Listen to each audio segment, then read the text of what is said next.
at the club the other night. I was down at Life, chilling at the club. You know, I'm chilling with this girl and she was dancing. And it's about 2 in the morning. I'm talking to her and realized she had like 2 kids at home.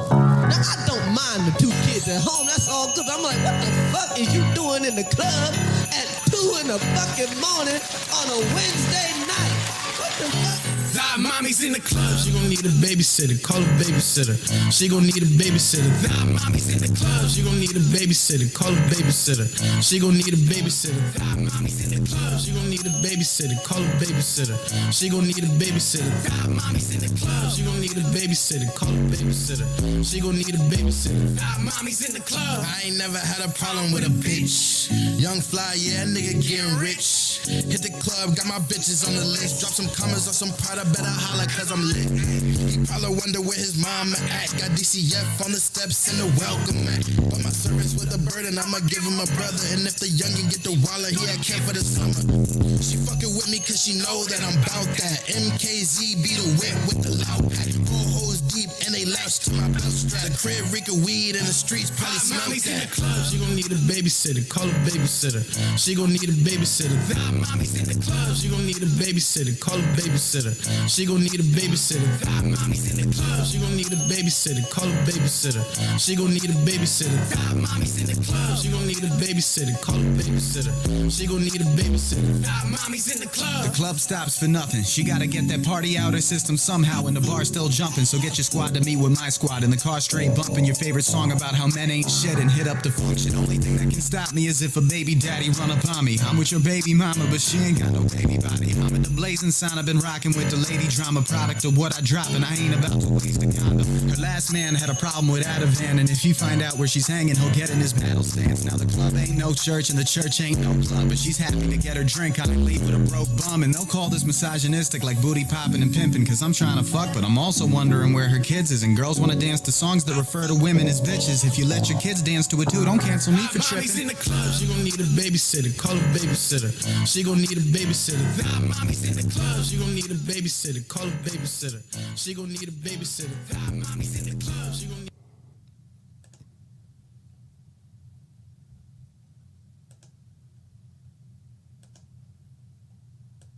Hi, my name is Dr. Emily Jamia. I'm a certified sex therapist and licensed marriage and family therapist. And this is my review on Netflix's new series, Sex Life.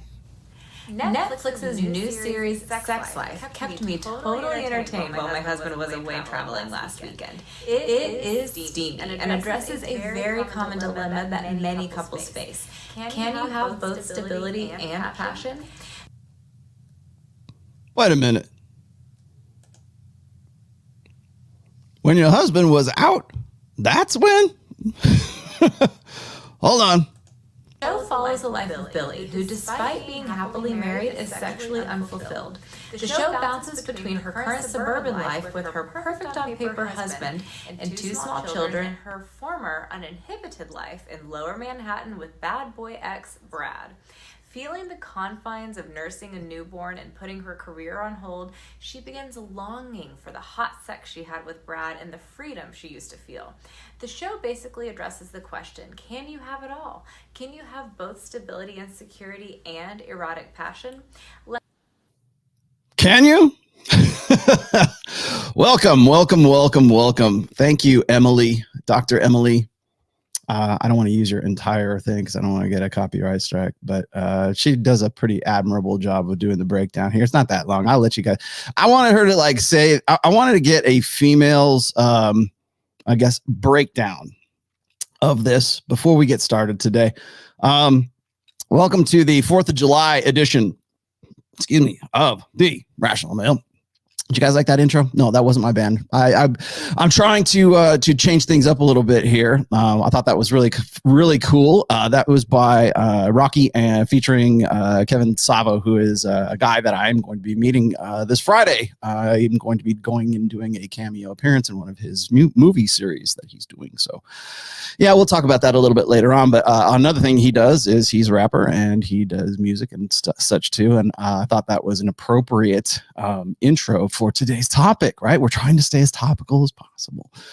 I will have Myron Gaines from the Fresh Fit podcast in a little bit. I know he's finishing up a Patreon counseling or something like that right now. So I told him I'd just get started. He can come in when he's ready. He's got the invite. So whenever he shows up, I wanted to, oh, sorry about the echo. Yeah, I know. Sorry. I had to flip over. You guys don't understand that when I do the music in the intro, I have to turn off echo cancellation on StreamYard, and then I have to turn it back on if I go and I do videos. So thank you for the reminder. Anyways, I think we're good now, right? Right. Okay. Sam Botta in the house. Sam's not echoing anymore, is it? I don't think so. Anyways, okay. So today we're going to break down a few things here. Yeah, I was leading you. I was baiting you once again with the it's the only way to get you guys in the door, man. You got to get in the club somehow. But this series is something that this Netflix series is something that a lot of guys have been asking me for quite a while now. I have to be very careful how I present this, because this is a brand new Netflix series. And the last time I did a breakdown of actually, I think it might have been a Netflix series. It was Love and Marriage or Love and Sex or some shit like that. I can't remember what the name of it was, but it was with me and Pat Campbell. And it was, who was it?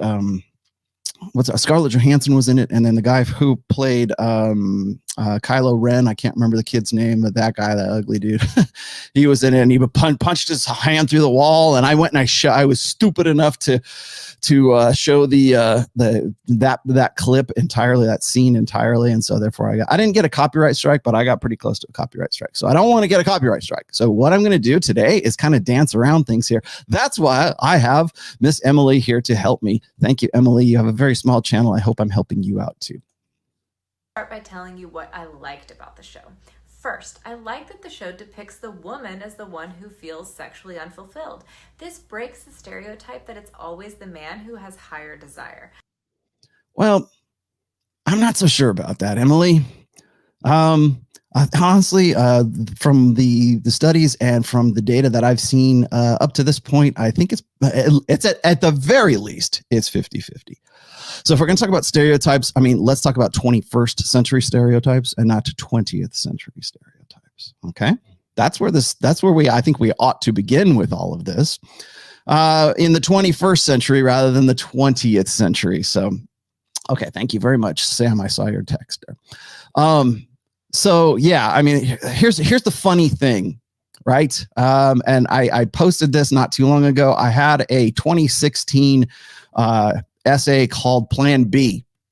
And the reason I wrote that was because there was data at that time showing that most women have a plan B. There is a guy. I've shown you this data before. I'll bring it up here in just a second once she gets past this, but I kind of wanted to hit on this really quickly here in the beginning. It's not a stereotype, Emily. This is actually, it's probably more common that the woman is the one who feels more unfulfilled these days because her expectations are far, far higher. And when Myron gets on here, we're going to talk about that a little bit, because that's pretty much what Myron deals with every single day on Fresh and Fit. That's why I want you on here, Myron, because this is like a very perfect topic. This is a spicy topic for us. So let's continue. I'm going to go dig up those stats and we'll let Emily finish her thought. I can tell you from my years as a sex therapist that Billy's experience is more typical than you might think. Second, as Billy I is said, the girl, by was the way. entertaining and gratuitous sex scenes were abundant. I appreciated that the sex Vocal scenes focused more heavily on female sexual pleasure than what's typically depicted in popular media. You see foreplay, you see her receiving oral sex, you see female masturbation. You also get a glimpse of full frontal male nudity. Woohoo! Yeah, there we go. You know who else is doing that, by the way? There's a series that's been around. It's on, I think they're on their 6th season right now. It's called Outlander. It's very, very popular amongst sort of the romance novel culture, which I would peg this sex life, whatever, as part of that kind of culture as well. If you haven't seen Outlander, I have to say it's kind of a guilty pleasure of mine, only because I like the historical aspect of it, and I like the Scottish Highlands and everything. It has just enough history in it to keep, I think, a male interest in it, but it is essentially the same thing. Everything that she's just been saying, just like, oh, it's pleasing the woman, and you know, basically going down on her and going down on him and all that other kind of stuff too. And you can tell who's writing. I'll I'll tell you what's interesting to me is like in a lot of these new sort of romancy series, you can tell who's writing the sex scenes now. It's not guys, it's women who are writing the sex scenes now. And I can't imagine how it's not obvious to anyone that the difference between a male written sex scene versus a female written sex scene. And it's fairly obvious from the the romance novel culture, the romance novel theme, the romance novel template that gets thrown around. And now we're kind of seeing that kind of dragged into the daylight here. Something we don't typically see in mainstream movies. I also like that they depict Billy's husband Cooper struggling with performance anxiety. Again, this isn't something that's depicted in popular movies and TV. You feel his frustration mount as he succumbs to the anxiety felt by insecurity in his relationship with Billy. It's a reminder to men that the penis does not have an on and off switch. Male sexuality is affected by relationship factors. I like that the show gave us a glimpse of the pros and cons of non-monogamy. When done right, non-monogamy can be a great way to add excitement to a relationship. And here we go. Non-monogamy. Right. Okay. So cheating, right? I mean, they are married I have watched enough of this to understand what the plot structure is here. Yes. Cheating. In any other context, that's what we would call this. It's no longer prostitution, it's sex work. It's no longer cheating, it is non-monogamy now. And if I go on my very popular podcast and I call it cheating, well, then suddenly I'm a misogynist for not being on board and for not calling it out for what it actually is. Put it in any other context. Now imagine this. Imagine you have one guy and you just basically swap the genders here. Okay. So what we're looking at here, and she's sort of broken this down. I'll let her continue here in just a second. What she's done here, she's kind of broken this down. And what we're looking at is what is a classic love triangle. Okay. You've got the female in the center of it, and you've got hot alpha guy in the foam cannon party. That guy, alpha seed and beta need. Beta need is Cooper. Alpha seed is the guy named Brad. Pretty close, but not quite. Brad is the hot guy and is the alpha widow, is the alpha that she is widowed from, I should say. Now, if you're wondering what I mean when I say she is an alpha widow, or this show has everything. It has everything that you would imagine from, like, for as long as I have studied female nature, women's nature, men's nature. For as long as I've done this, I've talked about several different aspects, right? I mean, first and foremost, you guys already know what I'm going to say. Like, hypergamy is women's innate mating strategy. Alpha seed, beta need. I don't think that this is any secret any longer. So when I hear women, or I hear like young little girls talking about how it's everyone's an individual little snowflake and we all have different needs and we all have different wants and blah, blah, blah, blah, blah. No, we don't. And that's why shows like this are popular. Exceedingly popular. That is why books such as 50 Shades of Grey, which we're going to talk about a little bit today too, are exceedingly popular. That's why the romance novel template for a good romance novel follows a series of events, and it has to trigger the right emotions. It has to trigger the right amount of indignation. It has to put women on the horns of a dilemma, as Robert Greene would call it. And either way, she gets gored one way or the other, right? She's damned if she does, and she's damned if she doesn't. And this is actually a very satisfying emotional state for women to be in that kind of to be so desired that you have uncertainty between long-term security and short-term sexual breeding access, let's just say. Brad, of course, I can't even believe I'm saying this guy's name. Brad is the alpha that she is widowed from. I don't think I'm messing anything up here. Okay. Okay. By the way, if you haven't seen the series and you're like, really want to see this, and Rollo's ruining it for me. Sorry. Spoiler alert. I'm going to ruin the F out of this thing today. So keep that in mind. Okay. You're going to get spoilers throughout this entire show today. And I'm trying not to do it for 4 hours. Okay. I'm going to have Myron on here. Whenever I have a guest on, it kind of keeps me down to the 2 hour mark, hopefully. So, oh my God. So anyways, let's continue a little bit longer here. She's the reason I'm having Emily do this is because she can probably describe this a little bit better than I can, because she's, it's different if I tell you, here's what's going on. There's an alpha widow. She war brides this, hypergamy that, yada yada. I can do that. I can do that all day long. You guys know I can do that all day long. Okay. But what I can't give you is I can't give you sort of this unsolicited third-party female perspective. And I think Emily does a pretty good job of that here. So let's continue. For some people, but when done poorly, it can be disastrous. This is a little thing, but I like that they showed so much breastfeeding and pumping. Look, Billy's body is definitely unrealistic for a mom of a newborn, but aside from that, we don't get to see too much of this on popular TV, so it was nice that that was normalized. Okay, let me tell you what I didn't like. The popular narrative that security and passion are opposing forces is not supported in the research. I can cite countless of studies, including my own research, that find that sexual satisfaction and relationship satisfaction go hand in hand.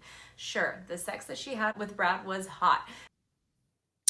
When it is matched accordingly, I would agree with that. The problem is in today's society, the grass is always greener on the other side, and we live in a gynocentric social order. So yeah, study-wise, like a lot of people say, well, if you can, like, remember when we talk about, when we talk about the balance, I guess, between alpha seed and beta need, right? Hot, short-term, sexual, let's do it now, I can't wait to tear your clothes off, validational sex, versus the beta buck side, the beta security side of things. Oh, he's my friend, we're live mates, blah blah blah, he's my soulmate, yada yada. Was it the 3 P's: protection, provisioning, and parental investment? Good dad versus good Cad versus dad. In this case, it's Brad versus Cooper. Cooper is the dad. Cooper is by the way, when we were talking about Cooper is the father of the children that she's breastfeeding in the show. But Brad is the alpha widow who comes back into her life and wants to sort of rekindle things and make things exciting for her and fun for her once again. So this is divorce porn, to put it bluntly, first off. But I think one of the problems that we're running into today is divorce porn as it has been, as it's been cast in the past, has been like Eat, Pray, Love. Or there was a book called The Wild Oats Project that I've done at least 2 essays that I can remember about. Or When Stella Got Her Groove Back, right? You divorce the boring guy that you had to settle for, and now you get a second shot at life. You get a second shot at a Brad. Like Brad suddenly, I got an essay called Old Flame, New Game. And I talk about exactly this. I wrote about this, gosh, back in 2013, 2014, a long time ago. And it's the same dynamic. The fantasy is this for women who have gone through the epiphany phase, have maybe successfully married the guy who is not the hot, fun, exciting guy that she used to know back in Cancun on spring break and the foam cannon party. Maybe not that guy. Oh, I can't turn her volume up. I'll try to pipe her. I'll try to pot her up just a touch more in the next one here. Hang on. I'm sorry, you have to actually pay attention. This is, again, StreamYard fights with me. I really need to just do this in OBS, but whenever I have a guest, I'm going to have Myron on here in a little bit, I kind of have to use StreamYard. So apologies, but try to listen. So when I've written about divorce porn in the past, what divorce porn is this? It is a fantasy for the married woman to say, you can still go back and get it. You can still go back. Divorce porn is a time machine, essentially, for women, even if it's just a fantasy, even if it's just something that's imaginative. Even you want to know why something like this, and I'm going to read to you where this comes from, actually. Let me go see if I can find the ladies. Oh, here it is. It's a sexually explicit series, which is based on B.B. Easton's, why did they never put the names? Book. Okay, so this is what her book is. It's 44 chapters about 4 men. That was the name, the original title of Sex Life, blah, blah, blah, on Netflix. Used to be called 44 Chapters About 4 Men. It has kept people discussing many aspects of the show in the days since its June 25th debut. None the least of which is its somewhat shocking, twisting ending. I'm going to show you the twisted ending here in a moment, okay?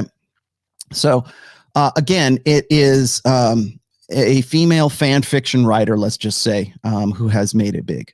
Same thing happened with EL. Then again, 2 letters for the first name. EL something. I can't remember the name. The lady who wrote 50 Shades of Grey.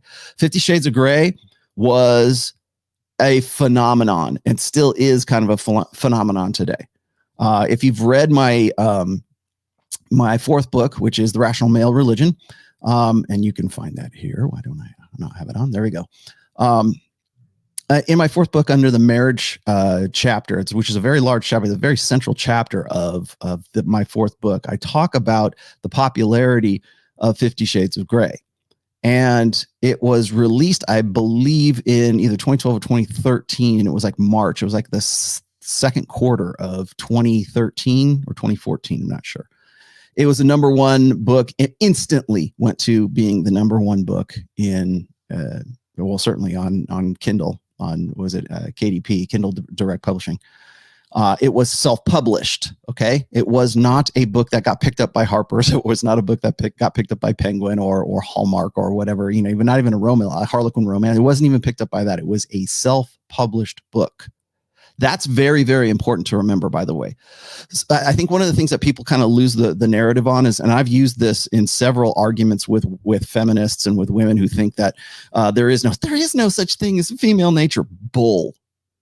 50 Shades of Grey. The 50 Shades of Grey. Those four words right there prove that there is a female nature. You know how I know? Not because it was advertised, and not because 50 Shades of Grey was not a phenomenon because it was advertised, because it was pushed in your face, because women saw TV commercials or they heard some song on the radio about it. It was word of mouth. And within the first month, or I think by the end of the year, it sold something like 65 million units. And it had already sold something like 10 or 15 by the very first month. This is without any advertising. This is because it's a self-published book. Okay. This is, by the way, this kind of book or this kind of phenomenon is exactly why Amazon, or excuse me, why KDP, Kindle Direct Publishing, which I publish through, by the way, it's exactly why it's there, because all they have to do is get one hit book like that, and they more than pay for any expenses they have on top, any kind of overhead that they would ever have. So you get a hold of one of those. And then of course what happens is 2014, 2015, I think, is when the movie came out, not like hot on the heels of it. And they had to do this. She licenses the book for a movie. The movie wasn't that great, but the trailer was the #1 rated trailer of that year and remained so to the end of the year. So the trailer for 50 Shades of Grey, the movie, came out right around, I think, July, about June or July of 2014, 2015. And remained the #1 rated trailer. It got something like 36 million views within 24 or 48 hours. The numbers, by the way, I'm trying to pull the numbers out of my head right now, but I cite all the sources for that in the book. So all the stats and numbers for that are in there. But long story short, it was a phenomenon because women's nature is what it is. That's why this works. That's why 365 DNI, when I did that episode, that's why that show works. That's why Twilight works. That's why this works. That's why 50 Shades of Grey works. It follows along a very similar template, and it is appealing to women's nature in the 21st century right now, because we live in an age of open hypergamy. It's okay to drag it out into the daylight now. And that's essentially what we're doing here. I'm going to let her finish. This is only a 4-minute video. So let me put this out. The end left her feeling empty. Sex and the relationship in which it happens should leave you feeling whole and fulfilled. This was not the case with her ex. What's the takeaway message? Hot sex in a bad relationship is not sustainable. The other thing I didn't like was that Billie admittedly failed to communicate to her husband Cooper that she was feeling sexually dissatisfied. We see Cooper. All right, this right here is fantasy number 101. Okay, something I've talked about in at least the first 2 books that I have. One of this is 20th century thinking. This is old order thinking. Open communication solves everything. No, it doesn't. It doesn't when Hot Brad shows up after 5-10 years, and she thinks she can rekindle that and have that excitement with that guy. No amount of you explaining things is going to change her emotional state as a result of that. And that, I think, is one of the great misnomers of sort of like the blue pill, for sure. Blue pill conditioning teaches both men and women that, oh, if we were just communicating, we're just talking, then suddenly you'll want to have sex with me. No, listen to me one more time. You cannot negotiate genuine desire. Say it again. You cannot negotiate genuine desire. That's how it works. I'm sorry. I know that ruins a lot of marriage counselors. I know that ruins a lot of, especially, and remember that 90% of, well, actually, at least 80% of psychologists, psychology majors, communication majors, certainly psychology. I mean, I have the stats for that as well. And the APA said this like back in 2018 is that it's 86% of psychology graduates or psychology workers are female. And has been so for a decade, has been so for 10 years, or primarily female. So yeah, you're going to hear that. Well, if he just should have communicated his feelings, and then they would have been able to get back to that hot sex. How many guys do you know right now who have done exactly that, who are divorced right now as a result? As Tom Likas has said in the past, marriage counseling is last stop before toll. And the reason why it's last stop before toll is because it is negotiating genuine desire. It is using rationality and reason against an emotional argument, against a feeling. So, this is just what I feel. Well, what happens is when you get a woman like this, when you get an Emily here, and I'm nothing against her. I don't know her from anybody else, but oh, thanks for that. Yeah, E.L. James, by the way. E.L. James is the writer for 50 Shades of Grey, and B.B. Easton is the writer of 44 Chapters About 4 Men. Which is essentially, you know what's funny is if you see a phenomenon like 50 Shades of Grey, wait about, when was that? 6 or 7 years, write it again, and you'll be a bajillionaire. I guarantee it. You'll be a bajillionaire as a result of that.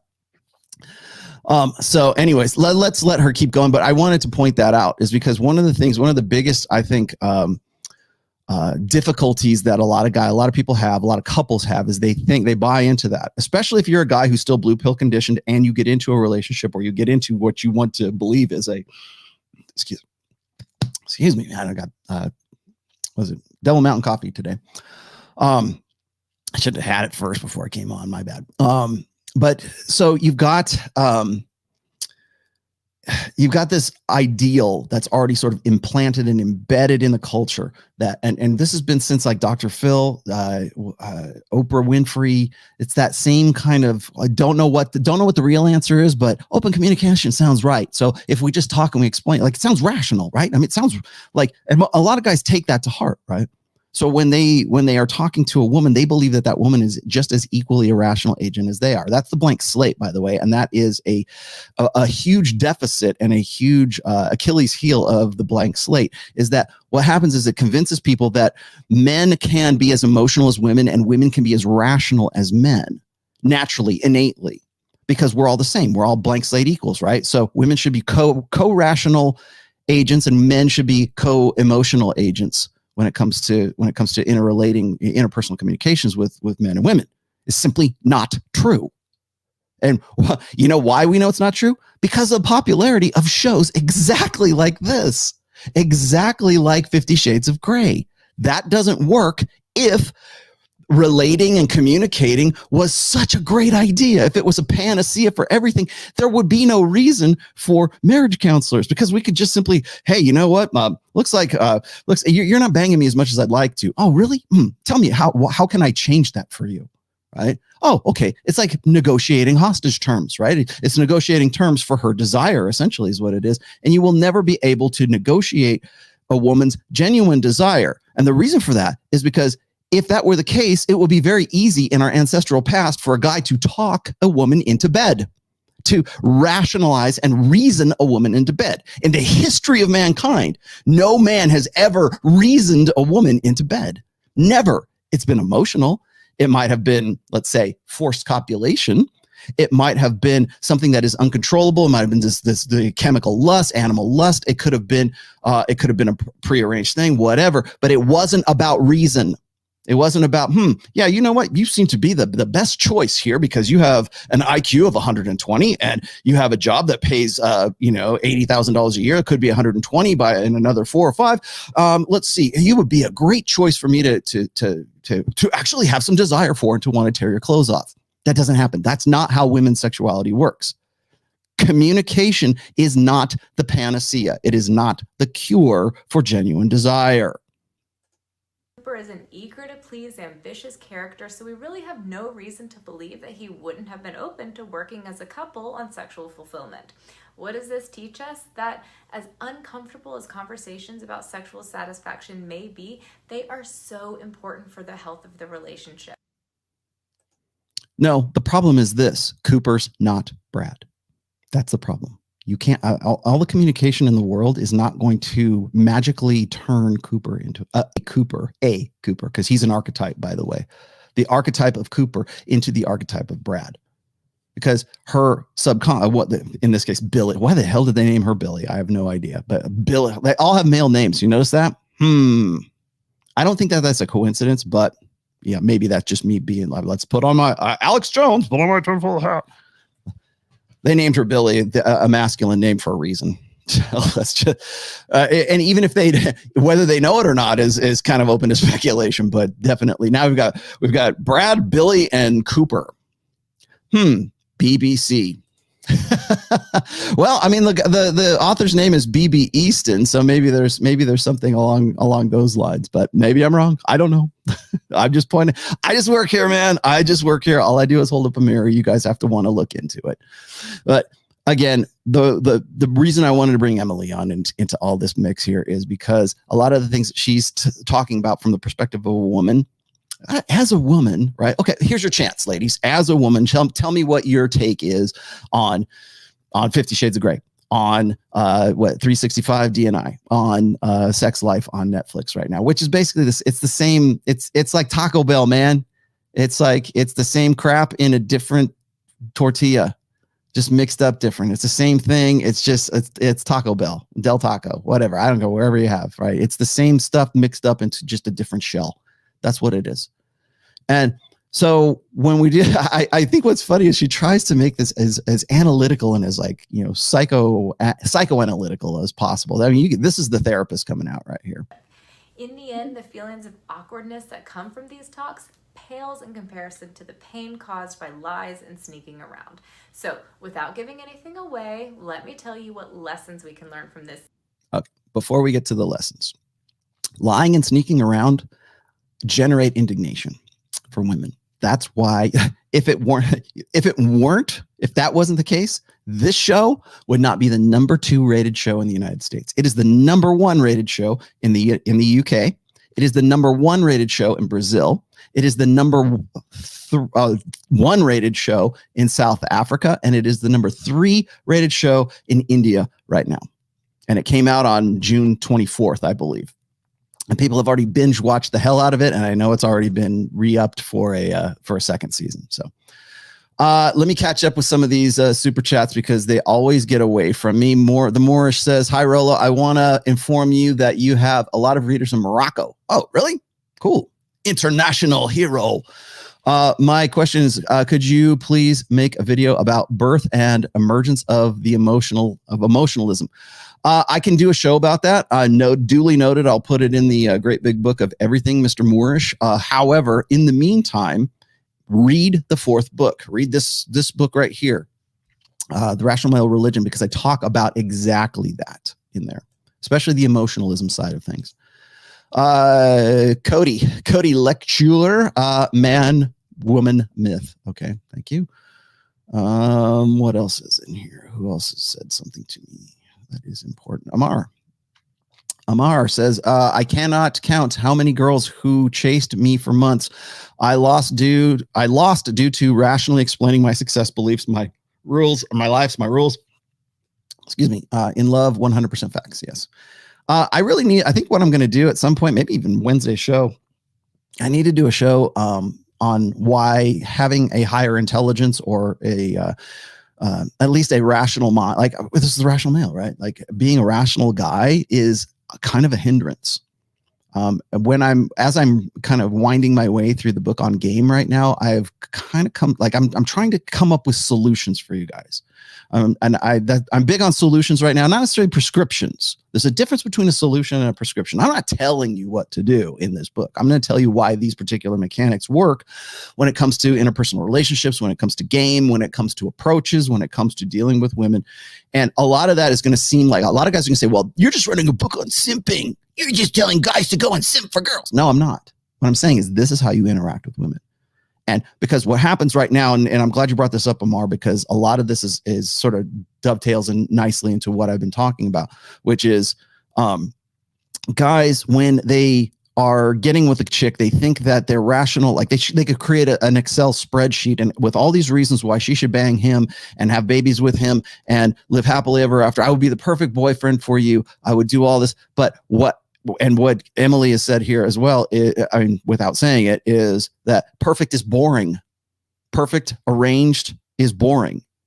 Women want somebody who is exciting and dangerous and evil, borderline evil, right? Not like evil, but like evil, tameable evil, right? The Beauty and the Beast, right? It's women want to be the beast master. Remember that movie? They want to be the beast masters. They want to say, okay, well, I'm going to get with this guy. He is this untamable force who will kill anybody. He's a tyrannosaurus. He's a sexual Tyrannosaurus Rex. And only she can tame him. She's the magic. She's her feminine wiles. She is and there's lots of other women in the world, and he's a womanizer and everything else except for her. She's the one that is the perfect match for him. And that's the beast master. I'm gonna pull. Oh wait, okay. I got Myron's coming in. Myron, I'll bring you in just a second. I see you there. Let me finish this last bit right here. One, at the end of the day, it's not easier to teach someone to be a good lover than it is to teach someone to be a good person. If you're feeling unfulfilled, try working together with your partner before jumping ship. Number two, if you and your partner decide you want to try new things sexually, make sure you wait until the relationship is on solid footing before doing so. If you haven't watched the show yet, you'll see how irresponsible it is to try new things if your relationship is weak. Would I recommend watching it? Yes. It is a fun show, and I think it can prompt a great conversation between you and your partner if this is something you might be struggling with. Comment below and let me know what you think. There we go. Now you have seen poor Emily. Man, I timed that absolutely perfectly because let me pull you and I'm going to add Myron Gaines, Mr. Myron Gaines, who I have not talked to in a very long time, my friend. Thank you for coming back on the show. Hey, what's up, man? How are you? Hey. Thanks for taking time out of your busy schedule. Yeah, no, man, we just got done filming some Patreon videos. Let me turn this light on. It's a little dark in here. I'm getting a little bit of echo from you too, so you might want to turn the echo cancellation off. Yeah, put some light on. So I wanted to, I don't know if you're familiar, if you've seen this. I'll wait till you get back. That's much better. Yeah, I can hear you. All right. Hey, go turn off echo cancellation on your end.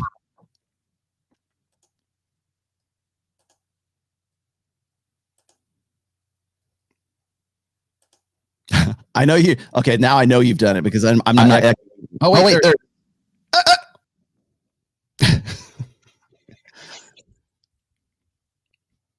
Am I back? All right. Sorry, guys. Technical difficulties. He's in Miami. Is that good or bad? I think that's a little better. Okay, I got just a little bit. Maybe it's because of you don't have your. Do you have your headphones? Yeah. Oh, there you go. Okay. Is that good? Yeah, much better. Hey, I know you haven't seen this yet. I know you haven't watched this, but this is the new hotness right now. And the reason why I wanted to have you on to talk about this is because the topics and the things that are addressed, I guess, or entertained and sensationalized in this series are stuff that you and Fresh talk about every single night on your show. Yeah. So, I hope you don't mind. I also pulled a clip from your show, from you guys' show, that I think kind of dovetails nicely into this. Sure. But what this show is it's very similar to 50 Shades of Grey. Okay, so it's very similar to the alpha seed versus beta need kind of thing. Only in this case, it's sort of normalizing, putting that one woman in the center of that love triangle. Okay. So you've got the alpha lover, the alpha seed, the alpha fuck side of the whole thing is a guy named Brad. Okay. I didn't name the characters. Okay. And the beta bucks guy who is her husband, who's trying to like sort of spice things up and try to keep things going and try to like rekindle everything. I believe they have 2 kids together, and his name is Cooper, and the woman's name in the center of all this, her name is Billy. And yes, I understand that this is Netflix. I understand that this is fiction. Rollo, right? they said that there's feedback on your end. Do you have people cancellation on yours checked? Let me you might have it. You might have to check because on mine is checked. All right, all right, hold on a second. Is that better? Maybe that's better. Are you getting it now? I'm not getting it now. I had to pull. Can you hear it now? I have just a touch. Okay, I can hear it. Can you hear me okay, or are you getting echo on me? Yeah, echo. Hold on. Hold on, let me pull me up here. How about now? Can you guys... Okay, it's like when he came on for some reason. I'm going to mute him real quick. How about now? Now. Okay. There we go. I think I pulled the echo off of there. But if I put him back in, yeah, okay. It's on your end, man. If I mute you, then I don't get echo anymore.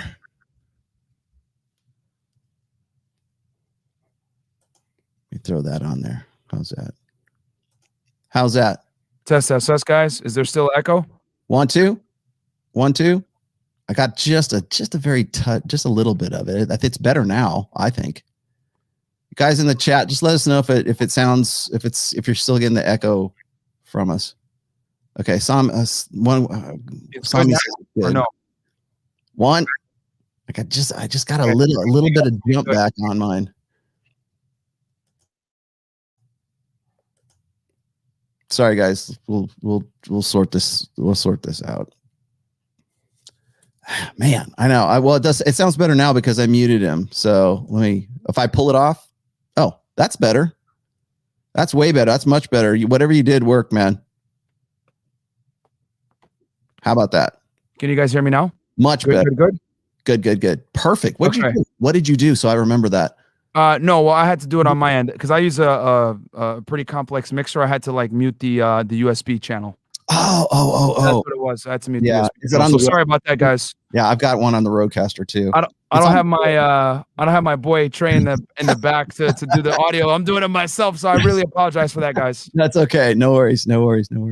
So, getting back to the topic here is that one of the reasons I wanted to talk about this is because the girls that you have on the show, like when you do your after-hour show, and I think if you don't know who Myron is, you better know who he is. I've been on your show, goddamn, how many times now? And you've been on my show. I'm trying to think of when the last time you came on my show was, and I think it was was in January or February. I think we did one like right after the Hotep Jesus, the very first time I came out to Miami.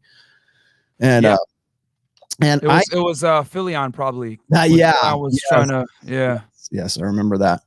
So I want to get back talking with you again because we did a really good show on I think it was the 11th of June. That Friday when I first came, the last time I came in, and we did a lot of sort of back and forth about like statistics, and we talked about where citing our sources and everything else. And when I watched that, I go, man, I really need to get Myron back on because you and I we bounce off each other like all the time. Like you'll say something and that'll trigger me, and then I'll trigger you and back, and it's always a really good theory. No, it's great discussion. So it works out pretty well that way. So what I wanted to talk about really quickly here is the girls that you have on in the after hours show. A lot of them use the same language. They have the same rationales. I'll throw one of them up here in just a second because it was really kind of telling with what today's topic is. It seems to me, and maybe you can tell me that women who are in sort of a younger age demographic, let's just say 18 to 28, somewhere around there, they tend to have this kind of tunnel vision when it comes to like what it is that they are entitled to and what it is that they finding that balance between, like, say, alpha fucks and beta bucks, right? They want the guy who's hot. They want the guy who's got this, you know, what the 666, right? 6-pack abs, 6 feet tall, 6-figure income, at least above a 6-inch cock, right? That kind of stuff. But then the guy has to have a lot of money. He has to also allow them like complete 100% independence. They have to be allowed to do whatever the hell it is that they want to do. And we're talking about girls who are like 19 years old who are saying this kind of stuff. So when I see this show and the popularity of this show, the reason why it's kind of indignation inspiring, I think, is because it's that conflict between the balance of those two things that the girls who come onto your show, they discuss this all the time. So like you see this every day. You're probably going to see this tonight. I don't know if you got a show tonight on 4th of July, but like, do you see this? Like, you have to hear the same language used over and over again. You have to hear the same kind of rationale over and over again. Yeah, I mean, it's just at this point, you know, we've interviewed hundreds of girls. We bring new girls on every single night, and yeah, it's just a deep sense of entitlement that's almost like rooted into like their psyche, you know. Because when I say the things that I say to them, it's the first time they've heard these kinds of concepts. It challenges their entire, you know, existence. But for some girls, what I've noticed, especially girls that are a little bit older, it connects a lot of dots of why things didn't work out in the past, or why something didn't go as planned, or, you know, it kind of alleviates like a question mark that was in their mind for a long time that their girlfriends would never tell them the truth about. So it works on both ends, but it's very obvious. I would say the common denominator is most of the time when I bring girls on, they have now heard most of the things that I say, you know, maybe in parts here and there from a boyfriend or a brother or a father, but never as raw as we give it to them. So, you know, what I've basically learned from interviewing all these girls is most modern day women are coddled. If I'm going to be very honest and candid about it, they're coddled. They're rarely held accountable for their poor decisions. We ran one skit time. We ran one line of questions where we actually asked the girls, "Hey, in your last relationship, tell us what you did that ended the relationship." And it's amazing how the women defaulted to blame the guy every single time, even when we had to remind them, no. What did you do that led to the termination of the relationship? And it was, man, we had to remind them 2 or 3 times until they finally like admit what they did wrong. You know, one girl didn't even want to do it, you know, and it was like, we just clowned her the rest of the show. But the point, you know, just like, but the point is that we had to like let them, it was very difficult for the women to take accountability, because we live in a world nowadays where women can do no wrong, you know, and women wholeheartedly believe that and carry that on into their relationships, and they do stupid shit that they might not necessarily get caught for, but the boyfriend gets caught for, so they blame the guy. So I would say it's just, if I was to give you like one precise sentence to define most of the girls that come on our show, they're coddled from reality and their bad decisions. I want to see and this is exactly why I bring you on. I want, because like these are the women who are like, let me ask you this. What would you say the most common demographic of women are? Like, what's the age range of the girls that you bring on the show? I know you have, occasionally you'll have a girl on there who's like 34, 38, but like, what's the mean average? I would say it ranges between 18 to like mid 30s. But if we were to average it out, I would say the average age of the girl that we bring in is typically somewhere between 20 to 25. Okay. And they're right there in the prime years. And most of them believe that at some point, like the fairy tale is going to come true for them. Like they're going to find the guy who is the guy, right? The guy who has the bag and who is also good looking, who also allows them to do like the complete package, the guy who is their perfect ideal lover. Is there any doubt in their minds when they're yeah. They think that, like, a lot of them think that they're going to get a career. They're going to find a guy that's very attractive. They're going to find the best. And here in Miami, their reality is warped even more, because the thing is that we do have a lot of high value men that live here, athletes, celebrities, etc. Like every A-list rapper or celeb has a house and or some type of like residency here where they come here periodically throughout the year. So it's nothing for these girls to get invited to certain yacht parties, to get invited to certain mansion parties, to get invited to certain private social events. Like, if you're a halfway decent looking girl, you are going to get invited to these situations. You are going to rub elbows with these kinds of men on easy mode, you know? But the thing is that And you can ask a lot of the girls here, like we brought girls here, like, oh, all the guys are the same here. No, not all the guys are the same. Just your small pool of men that you deal with are the same, because you're dealing with the top 1% of man consistently every night. But they think that this is this is how a lot of men are, or all men are like this, or whatever it is. No, it's just that they're dealing with a small minority of men. But they can't even see outside of that, because they're just so used to it. Like, girls in Miami, like, literally live life on easy mode when it comes to like meeting high status men all the time and being around them all the time. You know, it's nothing. I can't tell you how many times we brought female musicians in here that are fucking trash. I'll be honest, like, they are not good. But they've been in the studio with Future. They've been in the studio with some of the Little Dirk, whatever. Like, they've hung out, they've done music with them, whatever it is, and they've been around these kinds of individuals. Whereas like a male rapper would never be able to get in the room with these guys unless he was, a platinum selling artist himself. So it's just crazy how, like, when I say privilege is invisible to those that have it, like, girls from Miami that are attractive have that on like steroids, man, like on steroids, like the entitlement and just them being around certain types of men. So I would say for them, the Disney fairy tale is even stronger. Would you say that they're like half of the reason I titled today's show Open Hypergamy, would you say that most of them are like sort of openly like proud of that? Like they're like the triumphant of like, I'm going to get it and I'm going to do it. And this is just how things are going to work. Like, is open hypergamy? And I hate to use open hypergamy because too many people use the term open hypergamy in the form of a verb. But what I mean is that it's their sexual strategy is no longer a secret. And because when I watch the girls that come on your show, it's as if they expect guys to know what their strategy is. Like, if you're not this, then you're not in the running. You're not in the consideration. Do you think that they're like overt, like shove it in everybody's face? Yeah. They definitely, like, they make no bones about it. Like, hey, you don't got a bag, I don't fuck with you. Like, like City Girls, a lot of these, Meg Thee Stallion, they've popularized, open hypergamy. They not only have they made it like mainstream, but they've also like encouraged women to operate like this, to literally operate on the highest bidder, use men as treat men as expendable commodities for financial security and resources, and then kick them to the curb after. So they're kind of playing the game on reverse with guys from a resource standpoint versus men trying to do it with girls on a sex standpoint. The difference is this: most guys are simps, so women are killing it out here.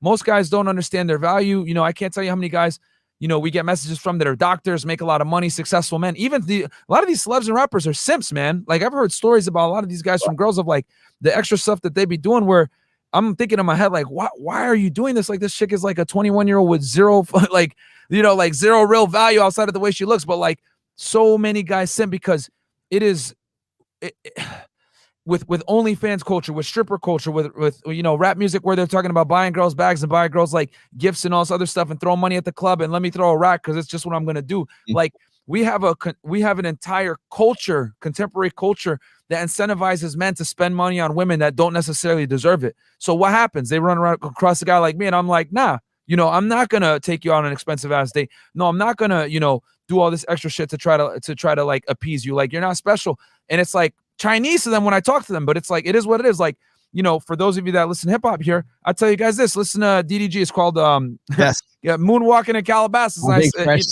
Fresh turned me into that when I was there.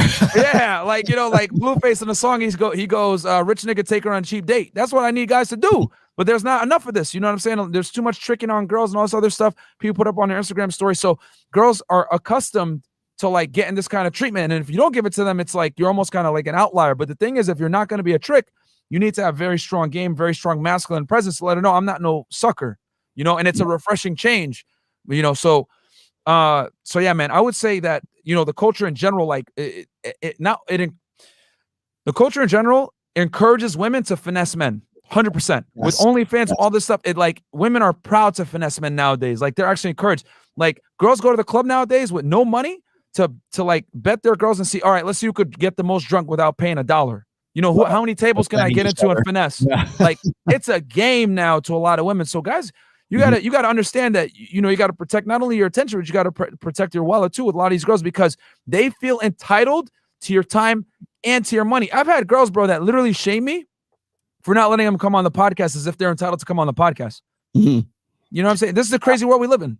Well, okay. So when I'm watching this show right here, when you're talking about finessing, like you're talking about girls who are like, and well, I shouldn't say this because actually you have had married girls on there. If I don't have missed my guess, there was that one 19-year-old girl. She was like the hottest girl on the panel that one time. She was 19 and she was married, and she's on that show with you guys, you know, talking about, oh, I would get with or she's doing like smash or pass. Like you're married. Like, well, why are you even here? Why are you not at home with your man? Right.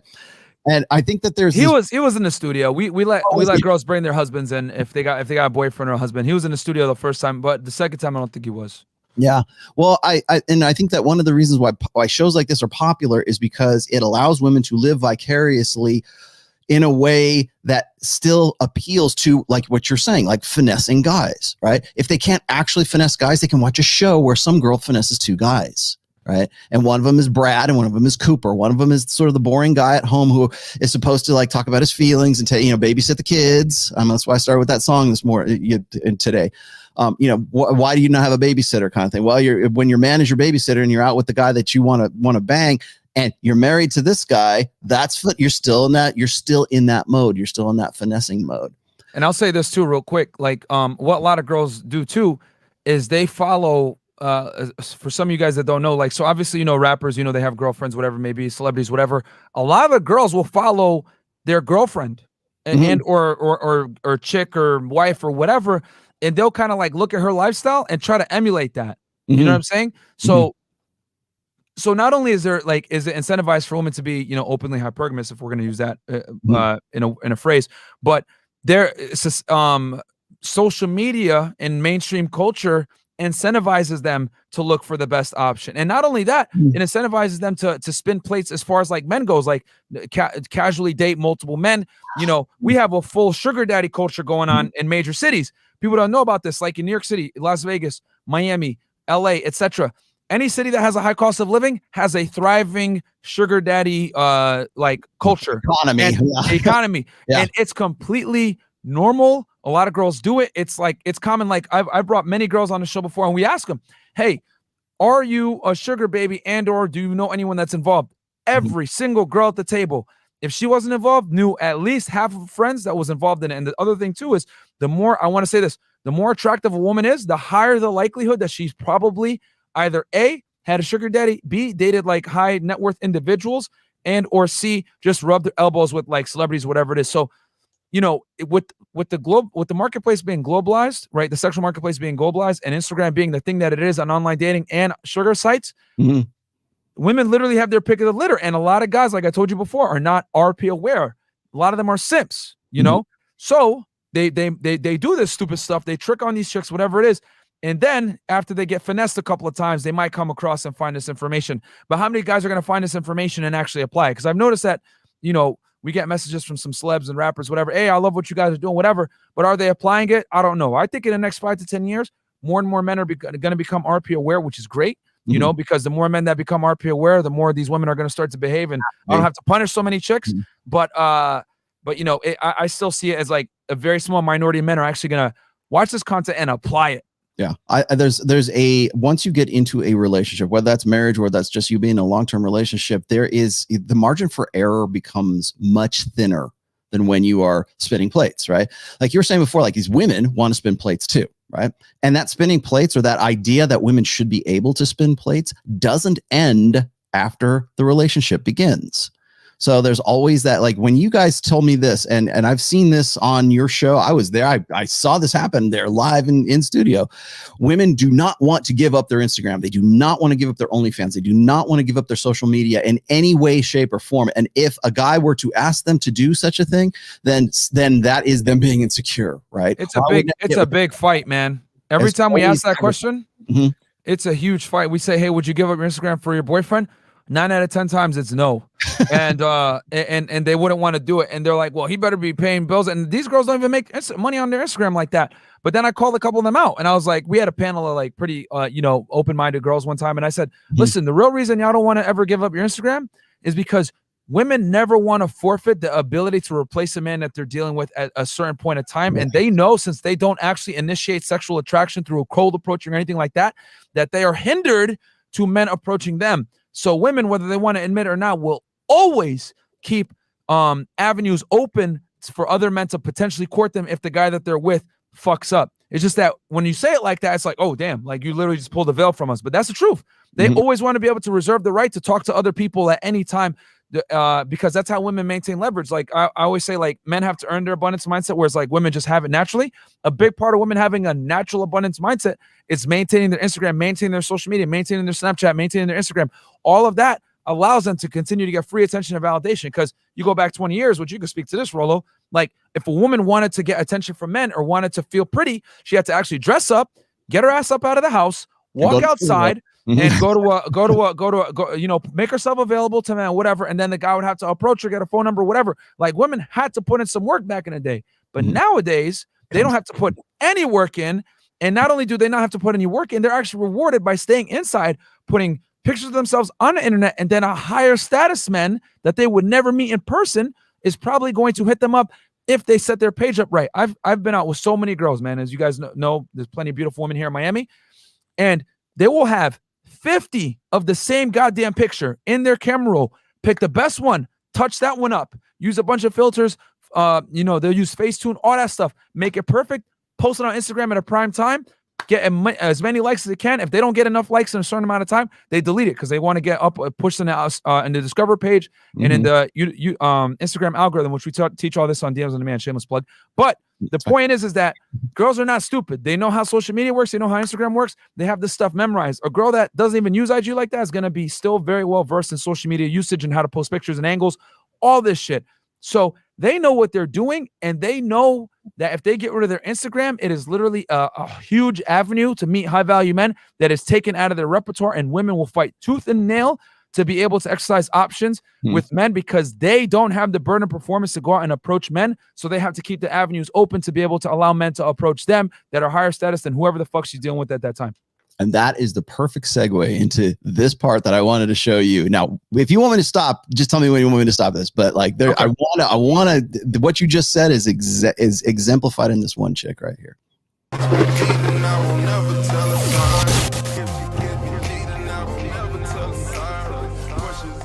Because you said that a guy can't run your life. What if he's paying all the bills and everything? He's taking care of you.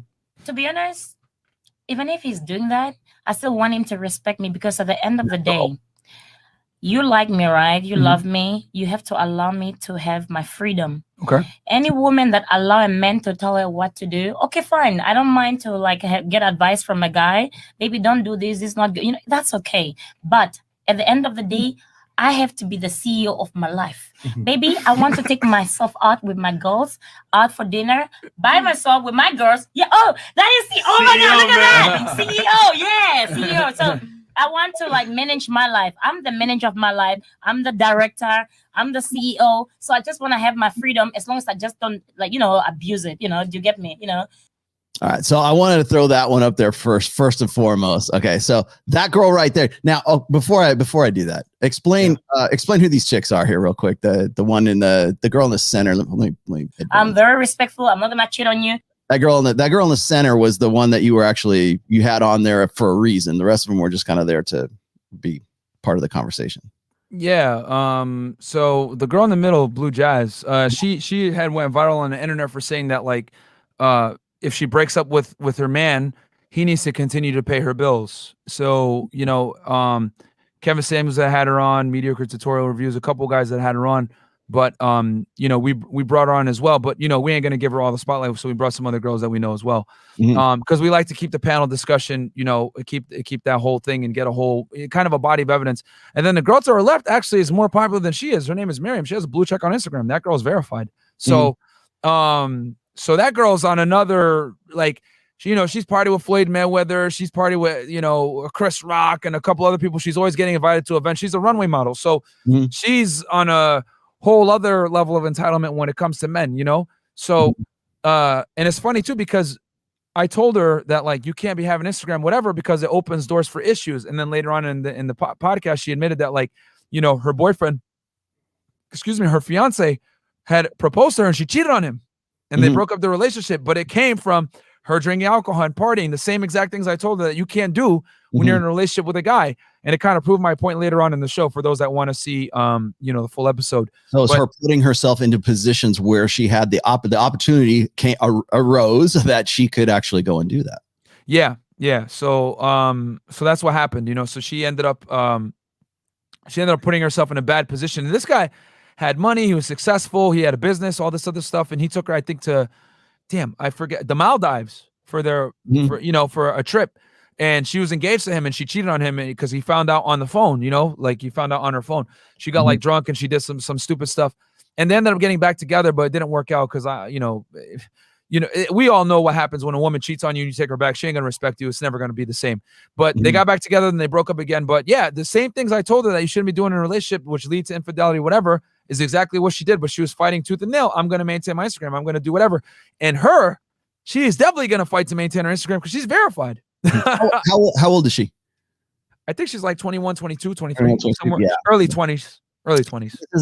She's a good example of the language that I see that women on your show in particular, but I mean just women in general, particularly on like whether it's Instagram or it's Twitter or whatever social media you want to talk about. The average woman thinks in this way, which is like, I want to be they believe that they want a relationship. They want to have that because that's what you're supposed to have, right? You're supposed to have this loving, wonderful relationship with a guy who's like the sort of the man of your dreams kind of thing. But it's also conflicts with the fact that they still want to be these sort of independent women who don't answer to anyone. They're the CEOs of their lives, right? That's what she's getting at. And the problem with that is that it's self-defeating when it comes to that the idea of at least in this case, a conventional relationship. So what they do is they change the nature, or they try to change the nature of the relationship and then normalize whatever that change is. That's why when you see shows like this, the sex life thing, is we're trying to turn that into something that is normal. Like these women right here say, well, I want to be in a relationship. I want to have a guy who's going to love me for me. I want to be in an equal partnership, but I also want to maintain my social media. I also want to be the CEO of my life. And I also want to, be the one who's sort of the director of my own life. And when I watched this, and had this sort of internal conversation with myself whenever I watch I don't know if you're doing a show tonight, but I guarantee you'll be sensitive to this now, is when this woman says this young lady says this, my first response is, why get married? Why have a relationship? Why not just simply spin plates? It's the same feeling that I get when I get guys who say, yeah, man, I'm in a poly relationship. I'm in a throuple. I'm in I believe in polyamory, blah, blah, blah, blah, blah. And I'm like, why be in a relationship at all? Wouldn't it be simpler just to simply have I got a main and I got all these other girls. Why not just simply have all these other girls? Why not say this? Get after it with all these girls? This is what I've come to find out from interviewing all these girls on the show at this point, hundreds, is that most guys have a girlfriend and are monogamous by necessity because they don't have a choice really in the matter.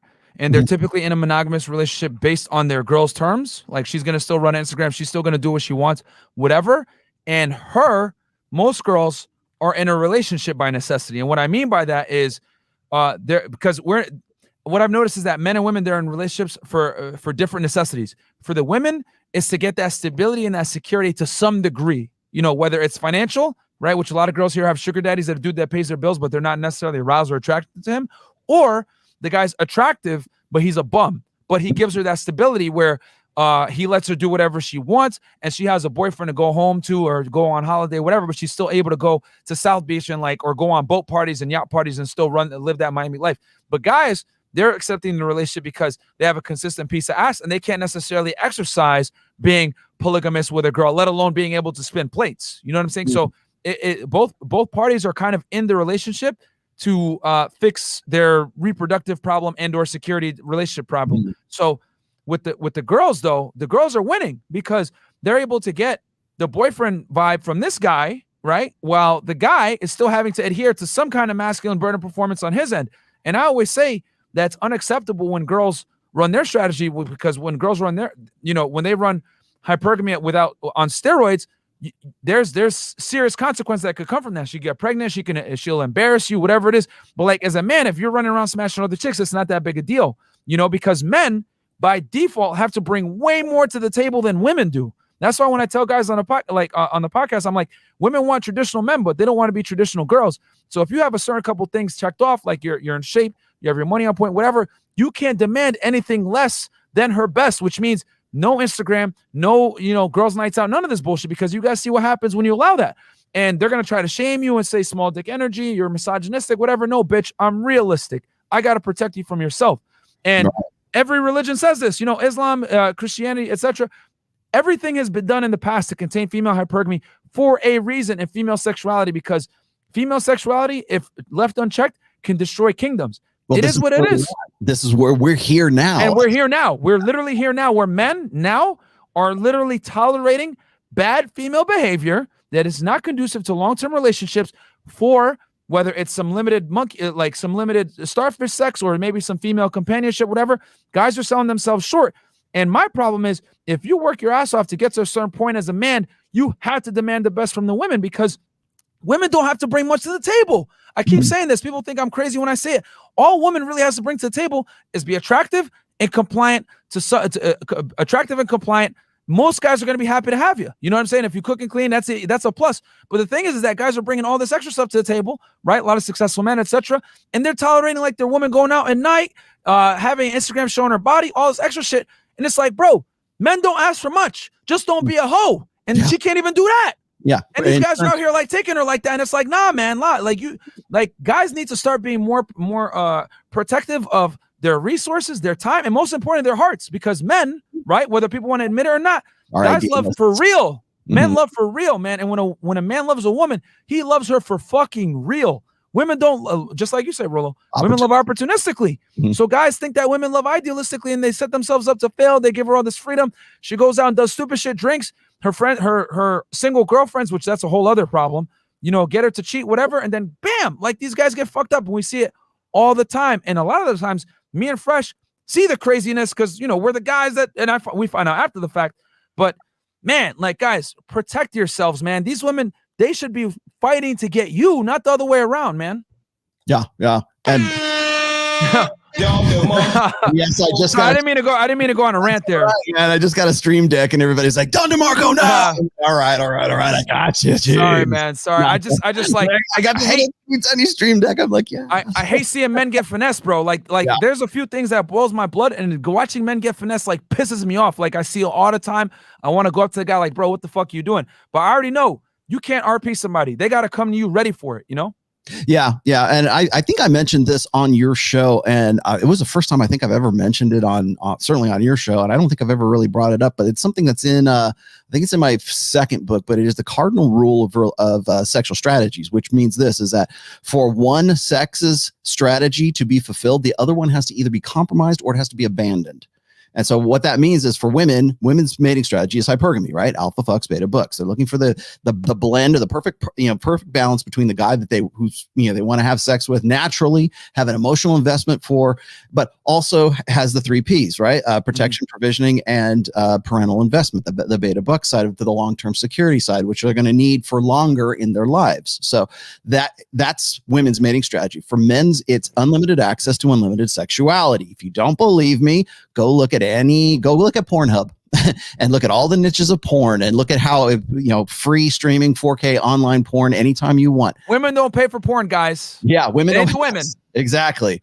And so when you look at those two strategies being innate strategies, now I'm not saying all men can optimize unlimited access to unlimited sexuality. We know that that's not true. Okay. We know that there's the 80-20 rule. Only maybe 20% of guys can actually follow that strategy throughout their lives. Women, it used to be that women were also limited as well. That's why we say, their sexuality has been repressed. Yes, it has. You know why? So we don't get to this point in society where we're at right now, because that buffer was there in many different ways. But the thing is that, long story short here is that, when you have a marriage, when you have two people, a man and a woman who come together, they fall in love, they have babies, they start a family, because essentially that's what we're talking about is family creation.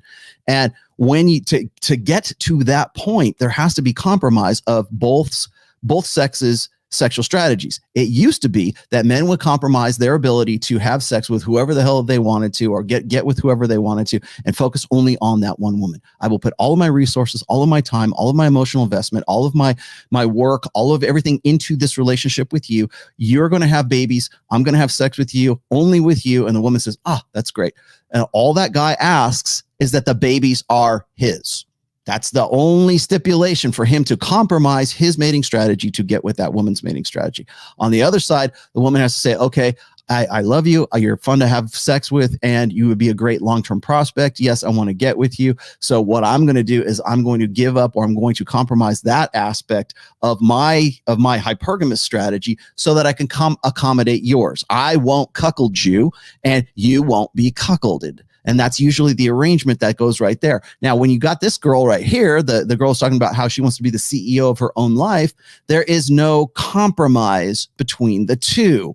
Their expectation is that I'm me and you're you. It's like, that's why I say there can be no marriage. There can be no relationship. There can be no connection other than maybe the sex, right? She meets some guy on a yacht and she's knocking it out with him because she wants to have sex, but she is independent of men. And women get really upset when I say, what does the strong, independent woman, archetype mean? Independent of men. And they want to add stuff like, well, I want to be independent by making my own money and doing this and having my own education and being the CEO of my life. Okay, that's fine. But the reason why you're independent is because all of those things that you just mentioned make you not dependent on the guy to provide for those things. That's what I am talking about. And so that independence really rubs them the wrong way. So if a guy says, I want you to give up Instagram, I want you to give up OnlyFans, what he's saying is, I want insurances that you're not going to cuckold me. That's what that is. Guys need to know what that paternity is going to be assured. And the thing is, and this is why I tell guys, like, you can't tolerate your woman not accepting your boundaries, because your boundaries, if you're smart, should save her from herself. Because the thing is, and I tell guys this too, like the way the sexual marketplace is right now, right? So we'll go do the full circle, and me and you have had deep talks about this. We basically live in a deregulated sexual marketplace, right? And Coach Redpill, he's a good friend of mine. Like, I like how we define that. Basically, assuming age of consent is met, anyone can bang anybody. You know what I'm saying? It is what it is. So what's happened when you live in a deregulated sexual marketplace is it's come from feminism and female liberation. What women don't understand is what they've inadvertently done with their sexual liberation is they've given all the leverage to the top 10% of men. That's what they've done. That's what they've effectively done. Because now these men have all the women chasing after them, and they're not going to settle down. When a man actually knows that he can get sex and bang a bunch of chicks, he might marry one, but he's going to continue to play the field and bang these girls. And that's one of the biggest things I have to tell these women. Hey, listen, you have your sexual liberation, whatever, but the men that you're chasing aren't necessarily going to commit to you. That you might have him as a boyfriend or maybe even a husband, but he's going to smash other girls. And that's one of the biggest things that they can't understand. Well, why can't I run around and have sex? And I'm like, no, baby girl, it doesn't work like that.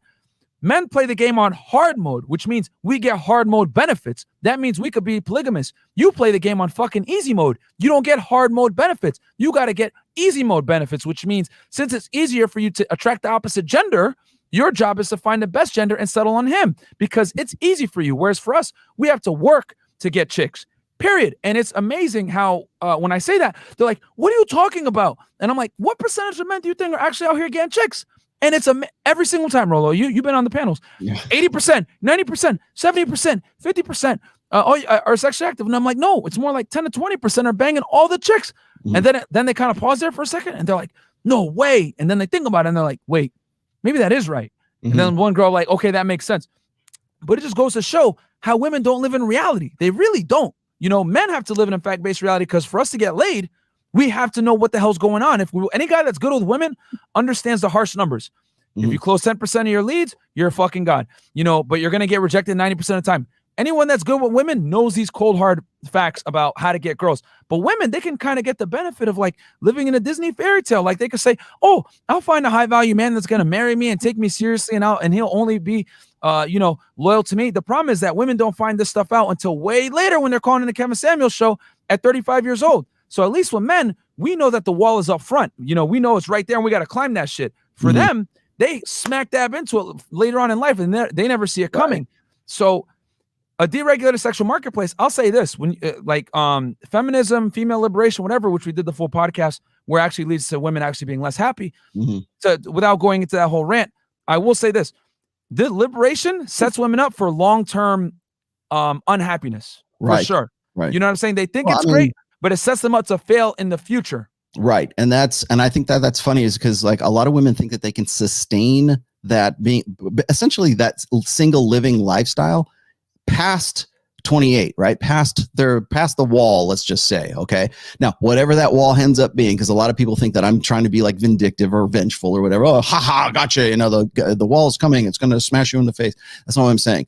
The wall happens when women acknowledge that they can no longer compete at the same level that they used to be able to compete at in the sexual marketplace when they were like 22, 23 years old.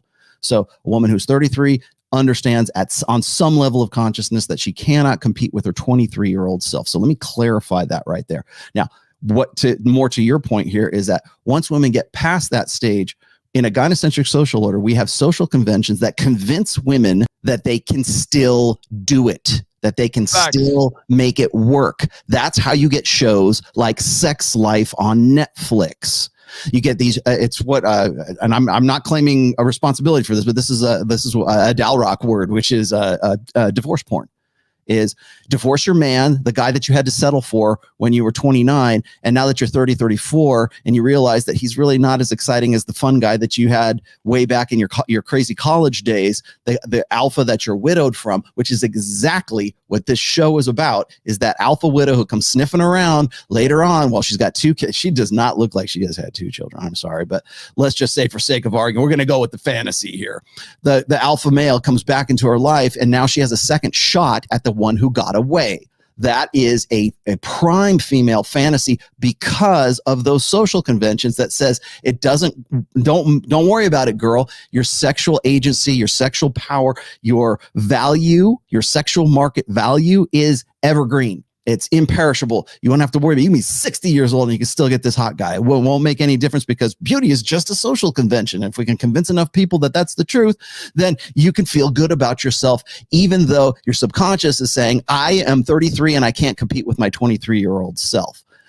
This was a really good. This guy, Master Blaster, had a really good question. He says, I got another point after this because I'll take it a step further from what you said. I'm sure this will dial in with that. He says, regarding Rollo's question, when women get married anyway because they feel they are entitled to abuse their husbands by cheating on him, I don't believe that's necessarily true. Maybe there are some sadistic women who are like masochistic about that. Barring that fantasy, what I think that you're missing here, Master Blaster, is this right here, which we put up on our stats show, which is women always have a plan B. And this was one poll source here. And this was, and this is, by the way, this is from like 2016, I believe. So it's probably been updated since then.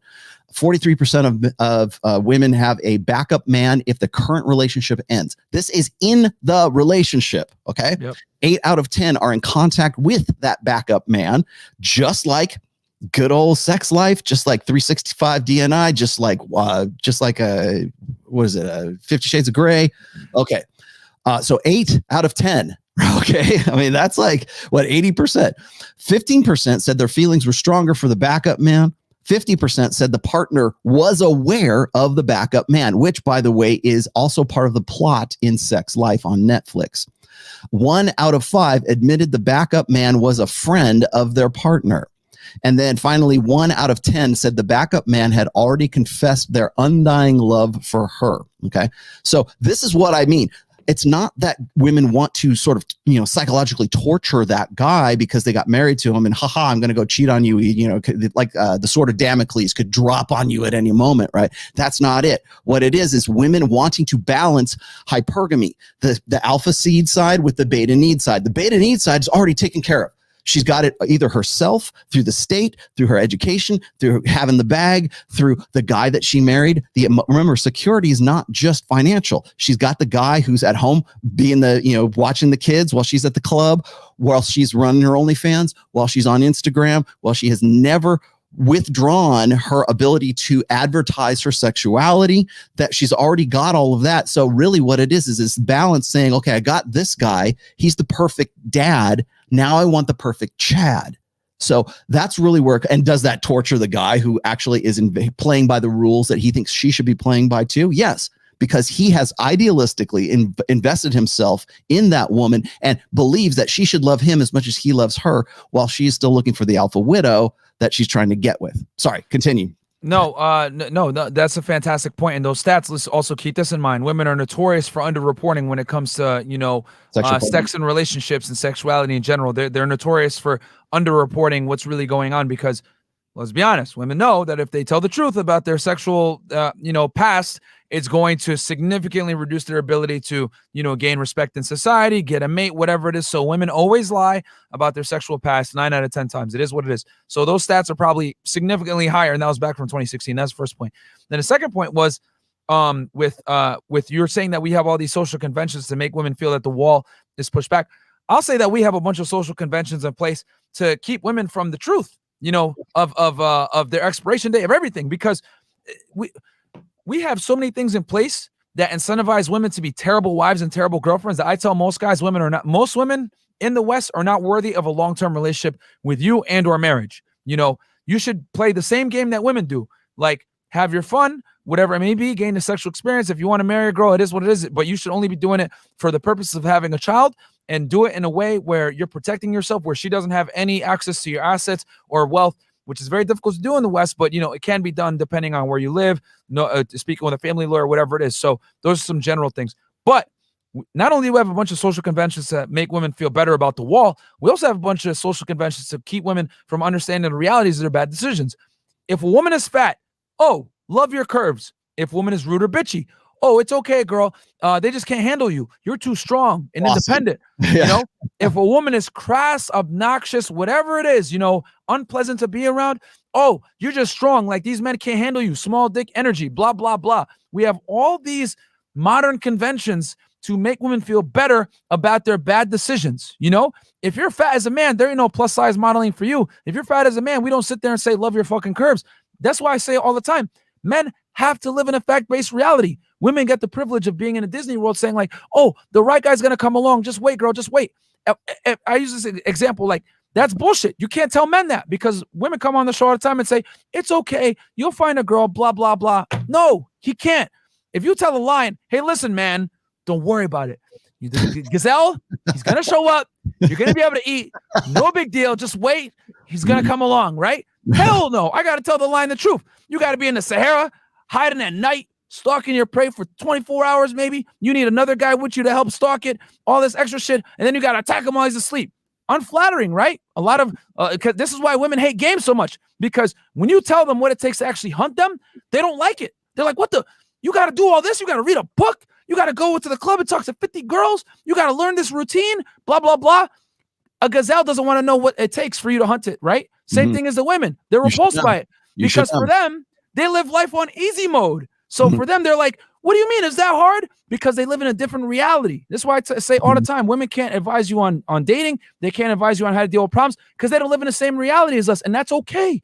There's nothing wrong with that. That does not mean we're better than them. It does not mean that they're better than us. We are not the same, but that doesn't mean that we're better than them from a human standpoint. It's just that we're different. So no one wants to acknowledge that. So if I was to go and tell, that would be ridiculous, right? Ludicrous. Oh, lion, don't worry. You'll be able to eat with a gazelle. Hell no. Just like we have to tell men, you have to learn a game. You have to get in shape. You have to actually be attractive. You have to learn how to communicate to women properly, because women already get this stuff equipped to them, Right. It's just that women get the privilege of living in a Disney fairy tale and not having to know what really goes into attraction, and they can be aloof to it. But as a man, you can't do that. You can't be fat and still be accepted for being fat, because a woman that's 300 pounds could still go in a club and go, "Mwah!" and someone's going to like hit on her. You can't do that as a dude, though. Yeah. You know what I'm saying? A woman that is 200 pounds, annoying, rude, and crass, can go into a club and find a guy and bang him easier than a 6'5" Chad with white teeth and blonde hair and blue eyes in the at a black club. He's gonna have a harder time than that chick, bro. If I'm gonna keep it a stat.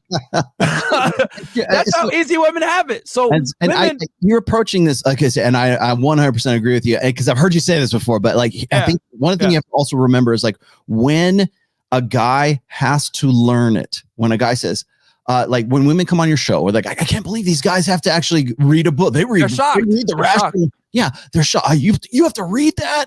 They get upset because you're giving away the game. You're teaching guys to be better at getting around that hypergamous filter, because the guy that she wants to get with, the guy who's like the natural alpha guy, the guy that every one of these girls says, this is who I deserve, the top tier guy. If I can go, or you can go, or Fresh can go, and whoever, teach a guy who is in the bottom 80% to look or master himself well enough to get into the top 20%, or even appear as if he should be in the top 20%, that goes against women's nature. Because what happens is they go, oh my God, how come you don't know this already? A real man, quote unquote, real man, an alpha would already behave this way. He would already have this knowledge. He already know this. He wouldn't have to learn it.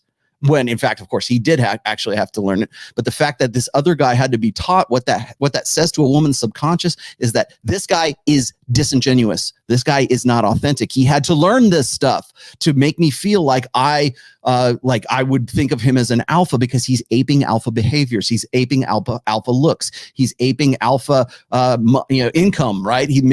For whatever reason, like he's thinking differently about himself. He's changing himself into what I would consider my ideal, but he's not really like that. He had to learn. He had to go to a class. He had to go watch a video. He had to read a book. He had to educate himself some way, so he's not naturally in that top 20%.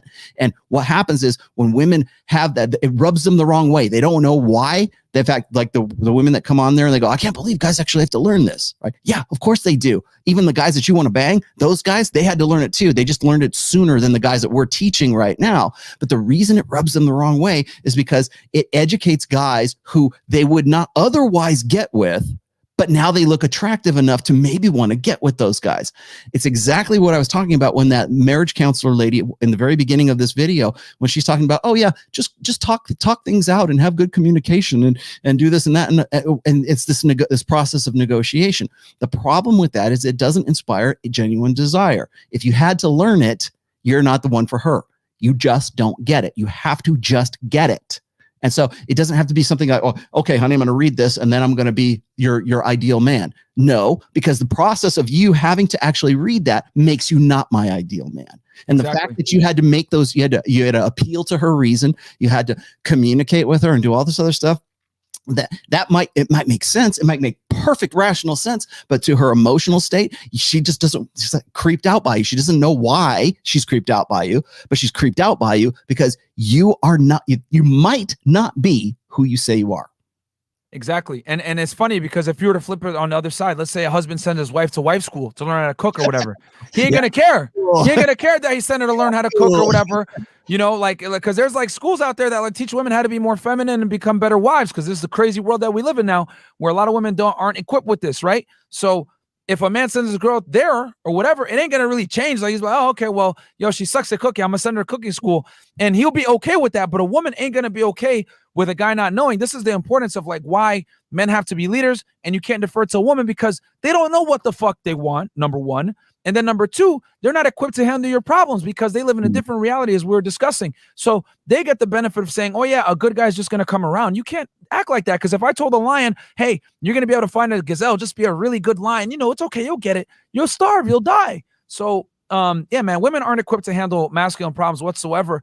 And it's funny to me because the advice that they give, and Rollo, you've said this millions of times, but even on my show, when we let women kind of say what they think a guy should do or whatever, they always give like beta ass answers of what the guy should do, politically correct, socially acceptable, beta male type old order advice. Reasons. Yes, old order 20th century reasons. This is what will make you attractive, which, by the way, have been like talked about for at least since I was born, right? Okay, I mean, we're talked about since the sexual revolution, right? Since 1965.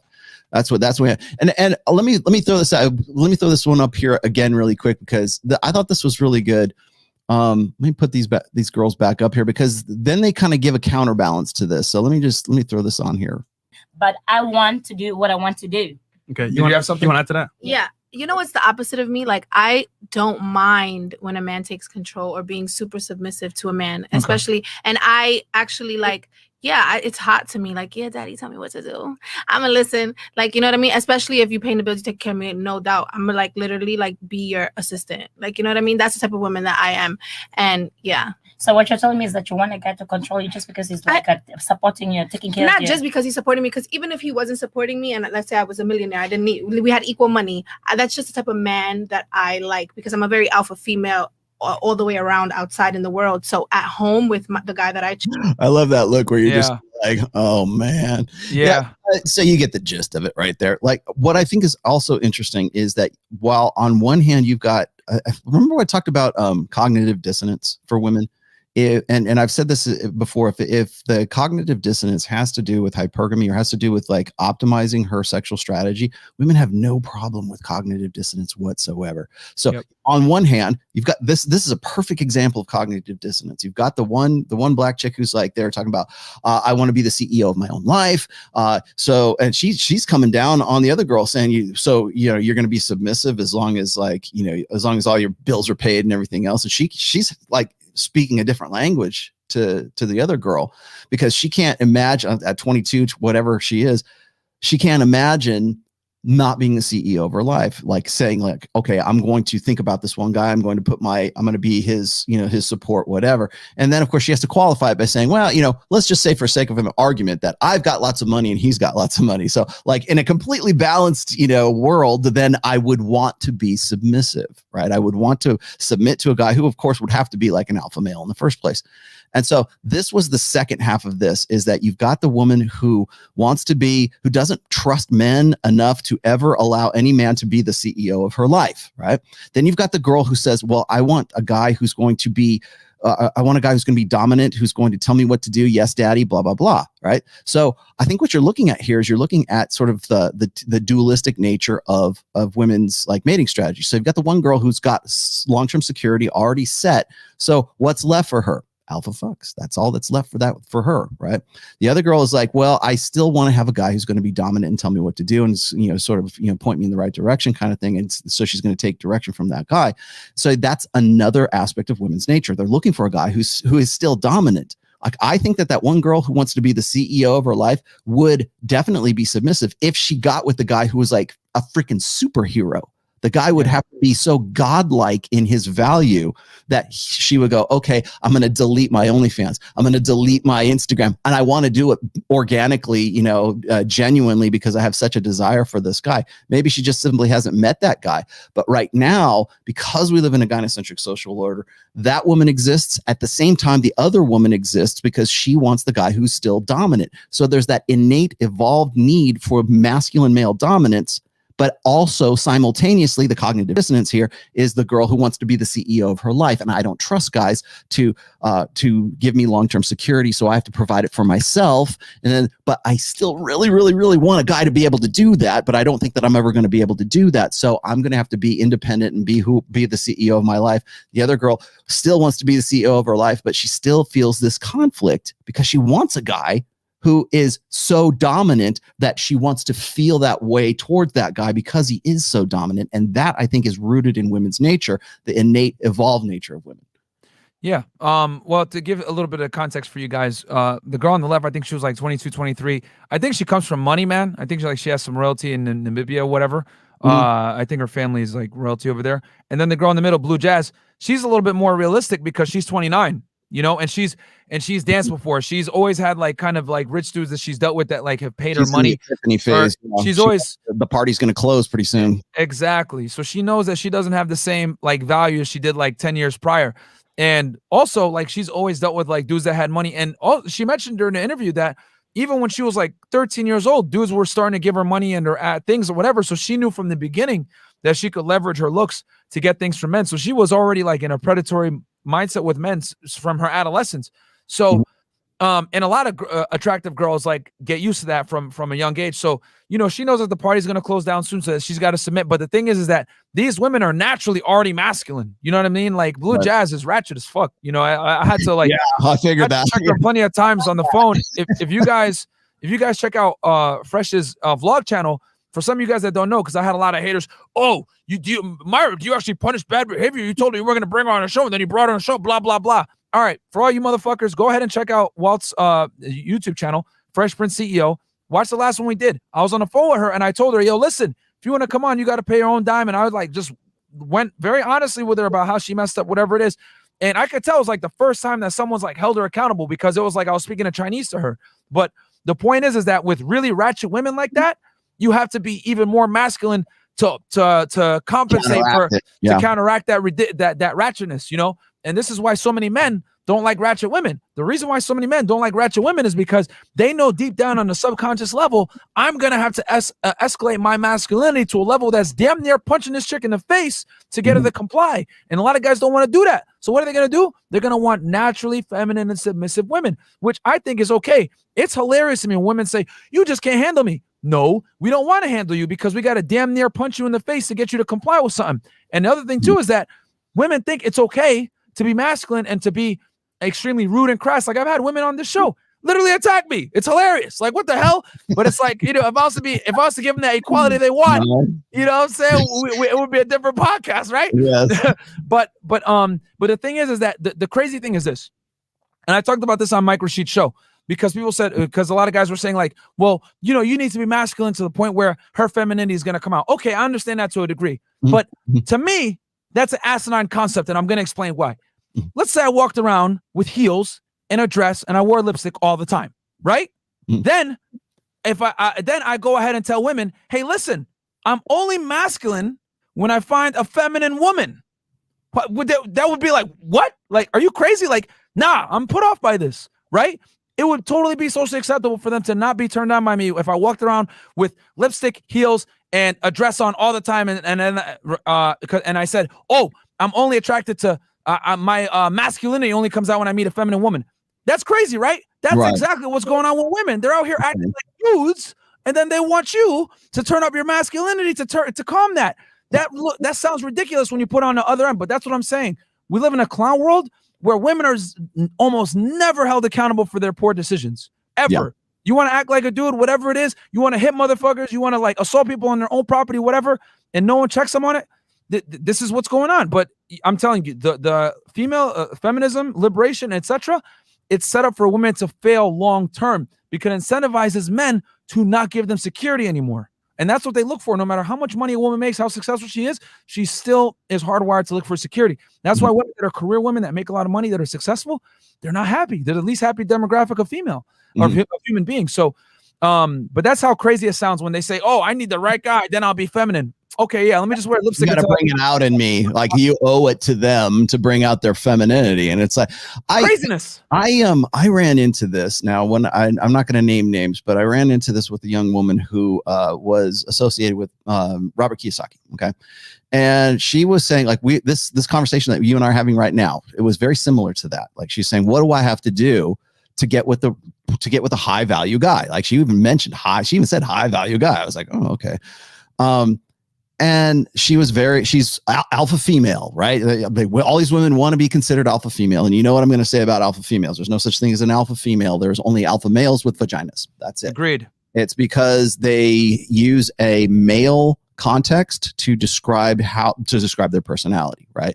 And they think that because they are alpha females that they should be more like there's in some way a higher rank of female as a result. Yeah. Like, no, you are a man in a woman's body, or you are basing your value, your personal estimate of your own personal value is based on a male dynamic, not on a female dynamic. Yeah. So if you were actually an alpha female, you would look like a hot bikini model. You would be invested in your looks and your femininity to a maximum amount so that you can outperform every other woman in the sexual marketplace. That would make you an alpha female. Most alpha females think that they are, but they're really just alpha males, and they are just comparing themselves to an alpha male. But as a result, they think that should be what makes them attractive, is the fact that they got their shit together, right? Like I'm the boss bitch, right? They think they deserve a high value man just because they make money, which is like another asinine concept that's hilarious to me. Or their education, or whatever, or their I'm a type A personality. I don't think people really realize. You know where type A and type B came from?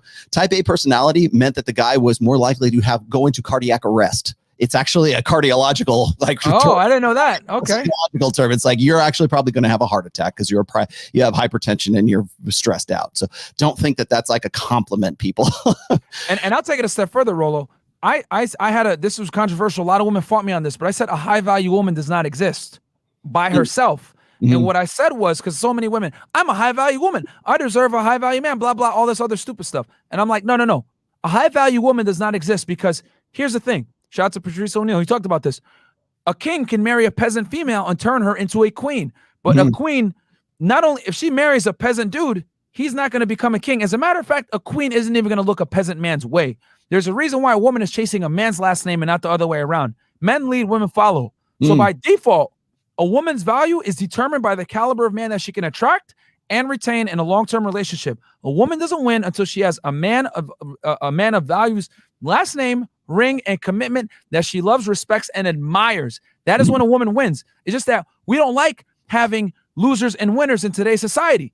A man loses, right, when he can't attract women at all. A woman loses when she can't get a ring from a man that she values and admires. And the thing is this, when you say it like that, women don't like it, because guess what? Now all of a sudden there's a lot of fucking loser females. You know what I'm saying? There's a lot of loser women. But women always want to get participation trophies. They always want to be told they're beautiful no matter how fat, annoying, or crass they are. No, baby girl, that's not the way the world works. There's winners and there's losers. And if you can't attract a certain caliber of man, you are a loser. There's a reason why high-value men, there's a small percentage of them. Guess what? Mirror image for females, there's a small amount of high-value women. And a high-value woman is determined by the caliber of man that she can attract and retain, because the things that men care about are not the things that women necessarily care about, and vice versa. It's just that women conflate male attraction with female attraction. It's like, no, it's a different game. So I say this. I don't know what to tell them. Honestly, I would just hold that thought for a second.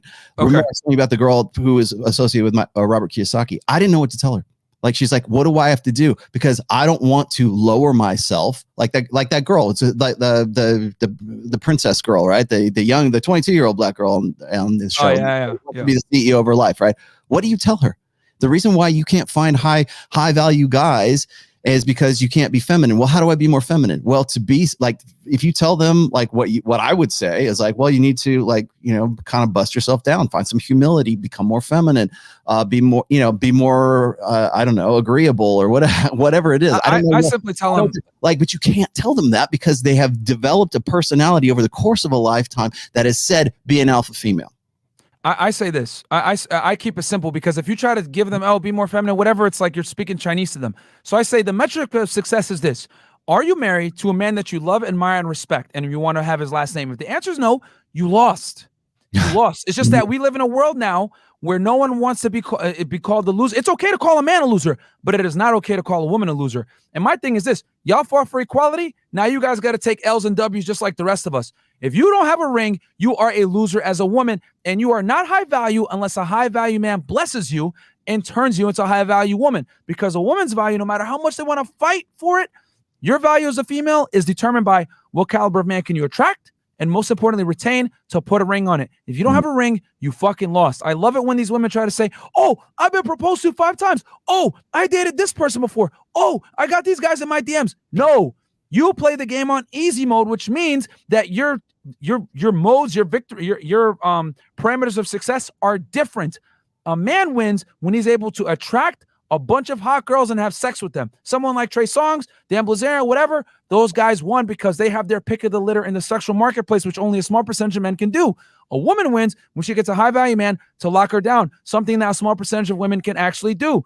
It's just that women never want to take L's, ever. They want to be able to be fat, annoying, rude, and still say, I'm entitled to a high value man. Welcome to reality, bimbo. There's winners and there's fucking losers. Yeah. Right? And a lot of you women are losing. I think that I like what you said about and I've said this before, is that like a woman's sort of ego or her sense of like personal value is usually intimately connected with the kind of guy that she can attract, the kind of guy that is part of her life. Now, when you say that to a woman who is like in her 20s, she takes that as an offense. I can't believe I'm the CEO of my own life. I'm the most important thing in my life, and I decide who my value is. I don't care what anybody else thinks, yada yada yada. Yes, but you are a woman, and your sexual market value determines your agency throughout your life, right? So, and I've said this before, the reason they call it the store Forever 21 and not Forever 41 is because the Forever 21 is where you want to be for the rest of your life. If you could be an immortal woman, that's probably where you would pick your age to be locked in at, let's just say. But when you tell a woman who's 22 years old and say, hey, you know what, eventually in the long term scheme of things, your value or your sense of ego, your sense of self-worth, your self-esteem is going to be intimately linked with the kind of guy that you are associated with and you're attached to. You know why? Because once you get to be 32, 33, 41, whatever it is, and you can no longer attract that, and you can no longer arouse guys like that, and you can no longer compete at that same level, you're going to be damn glad you got with the guy who was there, who was high value enough or had the potential to be high value enough for him to commit to you for over the course of a lifetime, and he stuck to it, and he believed in that, and he was idealistic enough, or he was stupid enough to stay in that whole situation with you, and he got wife goggles, right? And now you're 55 years old, and you are happy as a pig in shit that you got with that guy who was the guy that you would have been offended by back in your 20s to say, yeah, I associate my ego with him, because your value decays.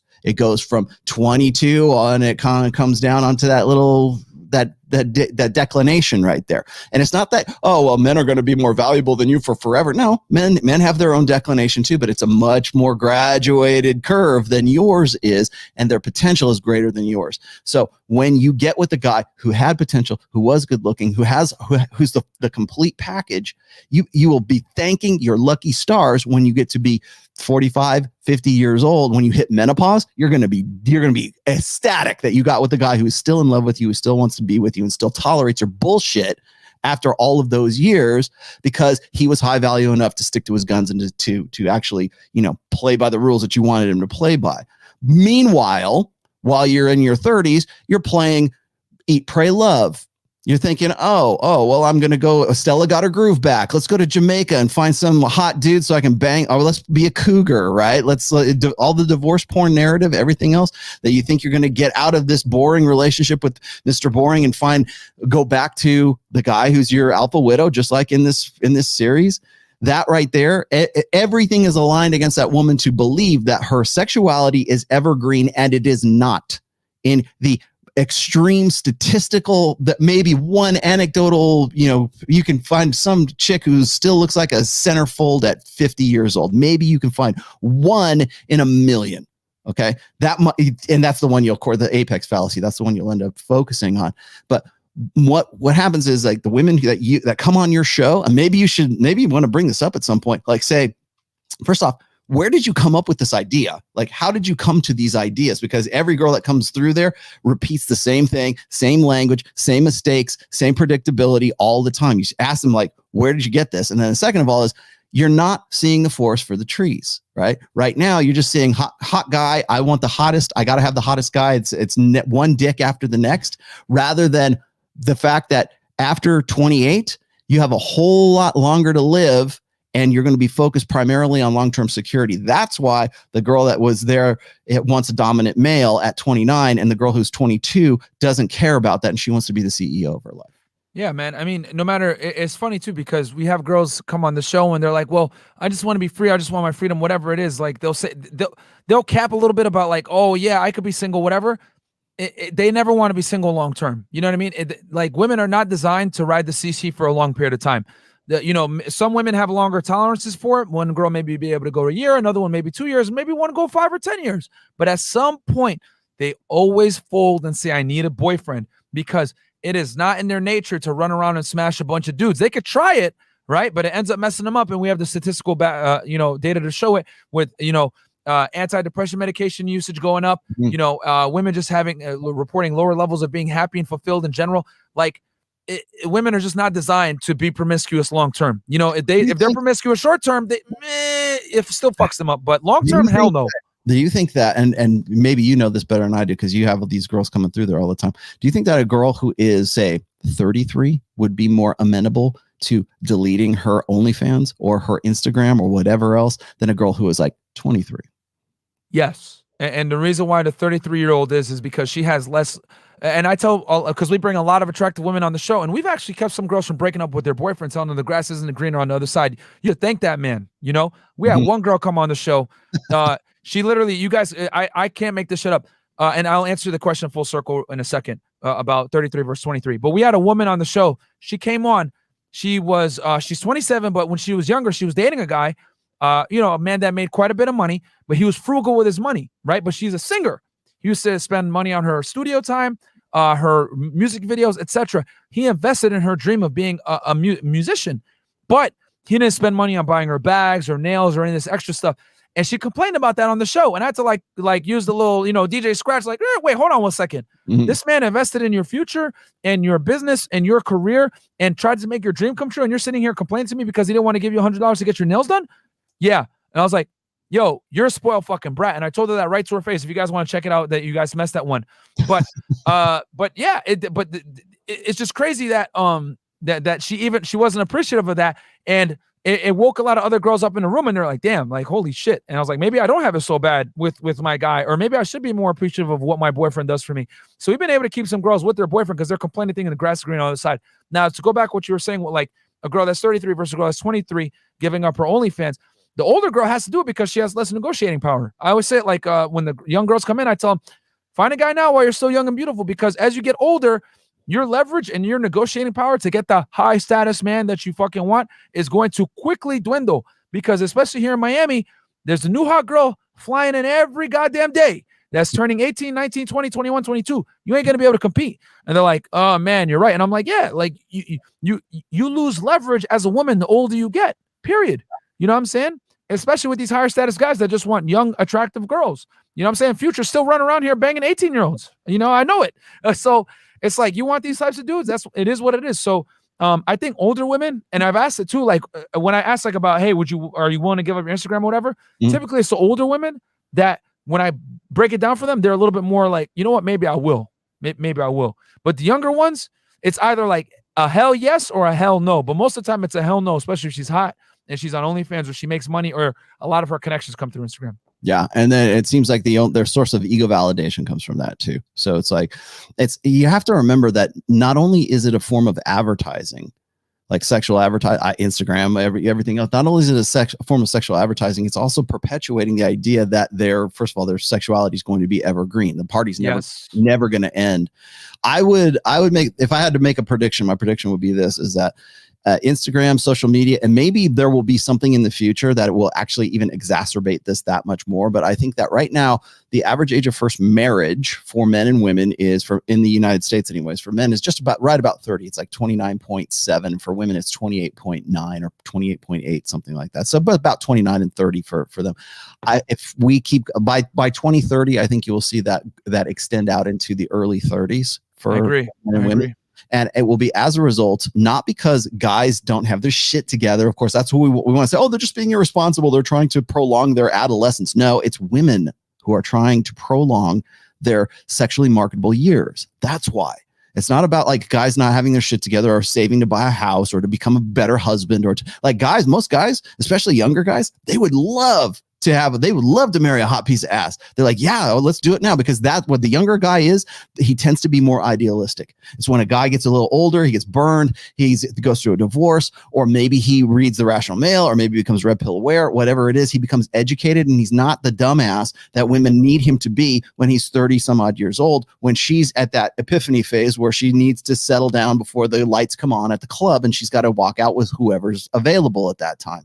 If that guy's not there, or that guy's smart enough not to be there, you're going to see those ages of marriage get longer and longer into the third. Right now in the UK, I think it's like 33 or 34 or something like that for guys as it is. I foresee it's not because of men's irresponsibility. It's because women believe they have more opportunity longer. Yeah, I foresee. I think you had predicted or there was a study that came out that by 2030, over 50% of women will be single. Yeah, I think it's going to be higher than that. And I also think that, I agree with you 100%. That the marriage age is going to get pushed back into the 30s.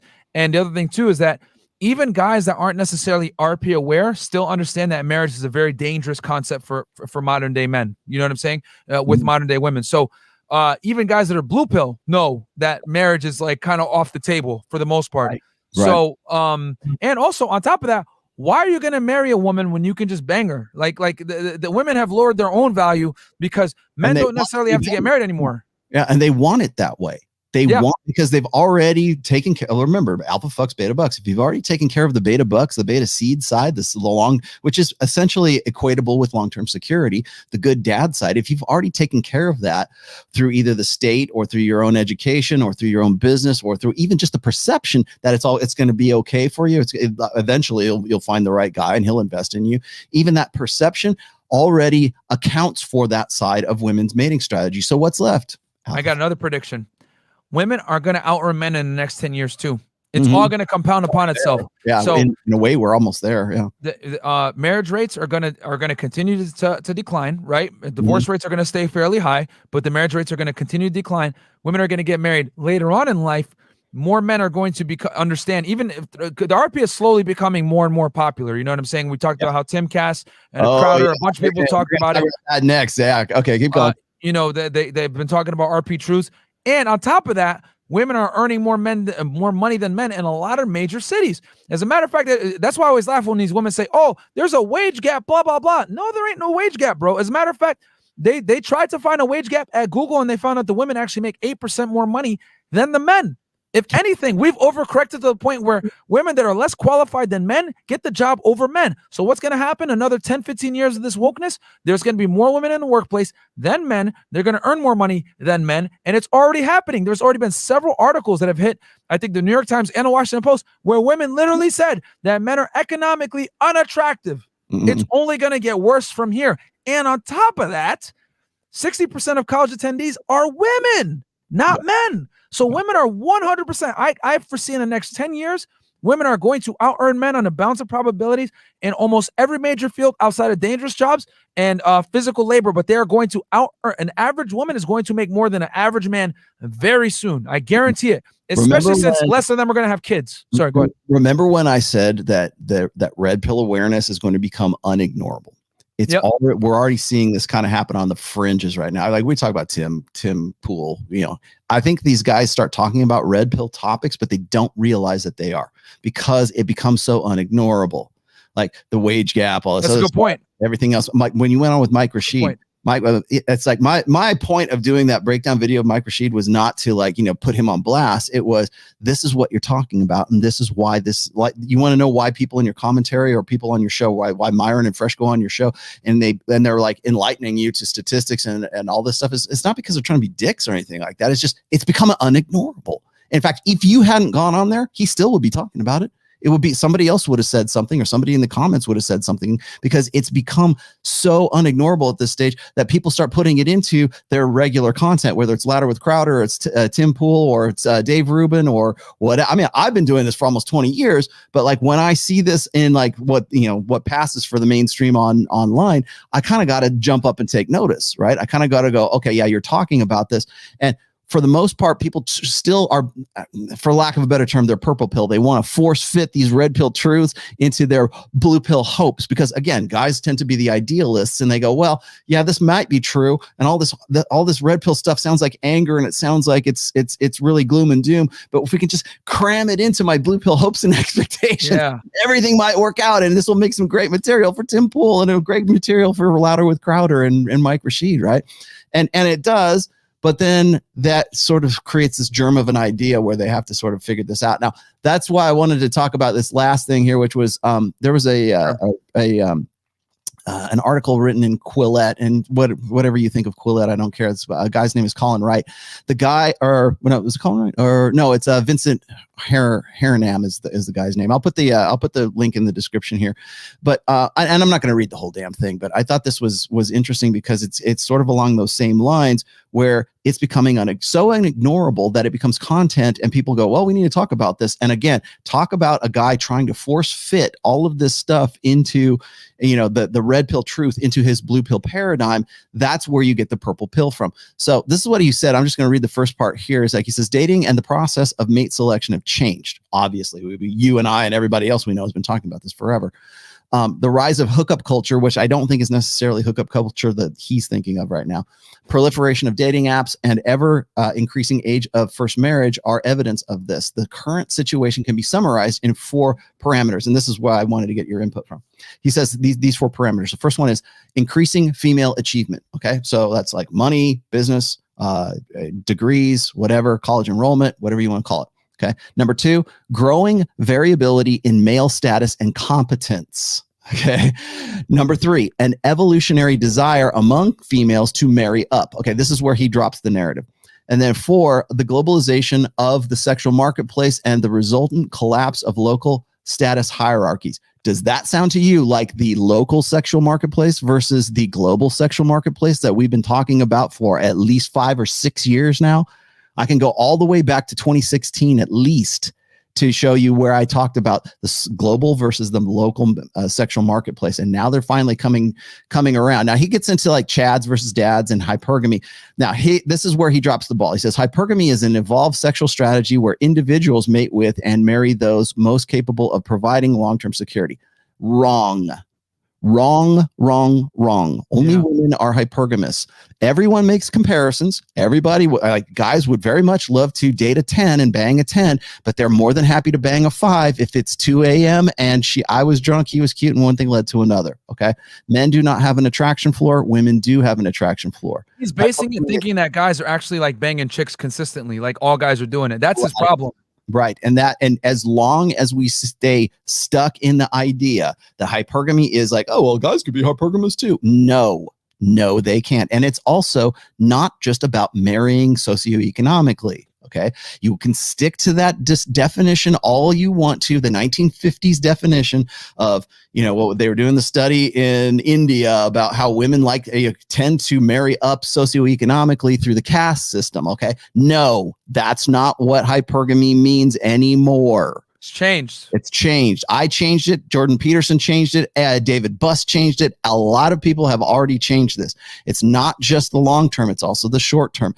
And that's where guys like this, they just don't want to talk about that. Like even Jordan Peterson, it's always about like the long term side of things. It's all, well, women, it's always cast in marrying, right? Who the fuck is marrying? Who the fuck is marrying because of this? Women don't need to marry that. They don't have to marry socioeconomically. They can do it themselves. They don't have to move up socioeconomically. But they're still hypergamous. How so? They want to fuck the guy who they think is the high value guy, right? Because hypergamy is a two-way street. See, but to say that challenges the bag, because you got to keep it long term with these guys, because if you mention anything that mentions female promiscuity, repressing female sexuality, and or God forbid, the negative consequences of female promiscuity, it's immediately deemed as hate speech, misogynistic, and or toxic. Mm-hmm. Because, like I said, women want to live in a world where they're not held accountable for their bad decisions. Like I said before, the only people that acknowledge winners and losers are men, not women. When I say a woman is lost by not finding a husband by the time she's 35 years old, that's considered toxic and misogynistic. But if I go ahead and say you're a loser as a man if you don't have money saved and you don't have a good job, yeah, hold it. Get these men accountable. Yeah, they need to become more economically attractive. It's just that we don't like to put a burden of performance on women, but we're okay doing it with men. And obviously Jordan Peterson, all these guys, they're very careful with their words. I've watched a couple of Jordan Peterson's interviews and his debates. He always stays away from female promiscuity and sexuality. Always. He keeps it very logical in the workplace. He talks about wage gap. He destroys the feminists on like the wage gap and their social choices for making money, all this other stuff. He keeps it very politically correct there, and he's able to destroy them with logic. But he stays away from female promiscuity because he knows that it is a bad move to go into that realm. Because if you do, you're going to have to pull unflattering realities about female nature and face it, the dark truth in the face, that women lie about what they're aroused by. And as a matter of fact, if you listen to women, they're going to tell you things that actually make you repulsive to them from an attraction standpoint and arousal. They're going to tell you things to make you a better provisioner, a better beta male, so that they can extract resources from you. Because I always say women are professional resource extractors. Right. But if you were to acknowledge the things that me and you talk about on here, how women want a man that's confident, attractive, doesn't necessarily give a shit about what she thinks. He just moves on his own. These alpha characteristics, it's considered misogynistic, and no one wants to hear that, and they're gonna try to silence you. No one can go. So I agree with you 100%. Go ahead. So I agree with you 100%. Like it's the like guys like that. Like I've said this before. I get real frustrated with guys like Jordan Peterson, Dr. Steven Pinker, Dr. Warren Farrell. All these guys. They know too. They know David Buss. They have all this piles and piles of forensic evidence, right? All this empirical evidence and data. And at the end of their TED talk, they go, but I'm a feminist. So, this isn't incompatible with feminism. This isn't incompatible. So I get it. They can't drag got to protect the bag hypergamy out into the daylight, because if they do, then they lose their tenure. Then they can't talk. Like I can talk about it. You can talk about it. There's some other people who can talk about it, but most people who rely on a female, at least in part, their female audience, they cannot afford to offend those women. We can, but a guy like Mike Rashid cannot. A guy like Dave Rubin cannot. A guy like Steven Crowder can't afford to go all the way. They can't go all the way over and say, yeah, it's because of hypergamy. And they can't talk it. They can't bring it up. They can't bring up the fact that if hypergamy is not just about beta bucks. It's not just about resources and everything else. It's about the guy's genetic quality and how hot that guy is. And that's really what women are focusing on right now. They won't do that. And the other reason they won't do that is because if they did, it would take focus away from guys being responsible.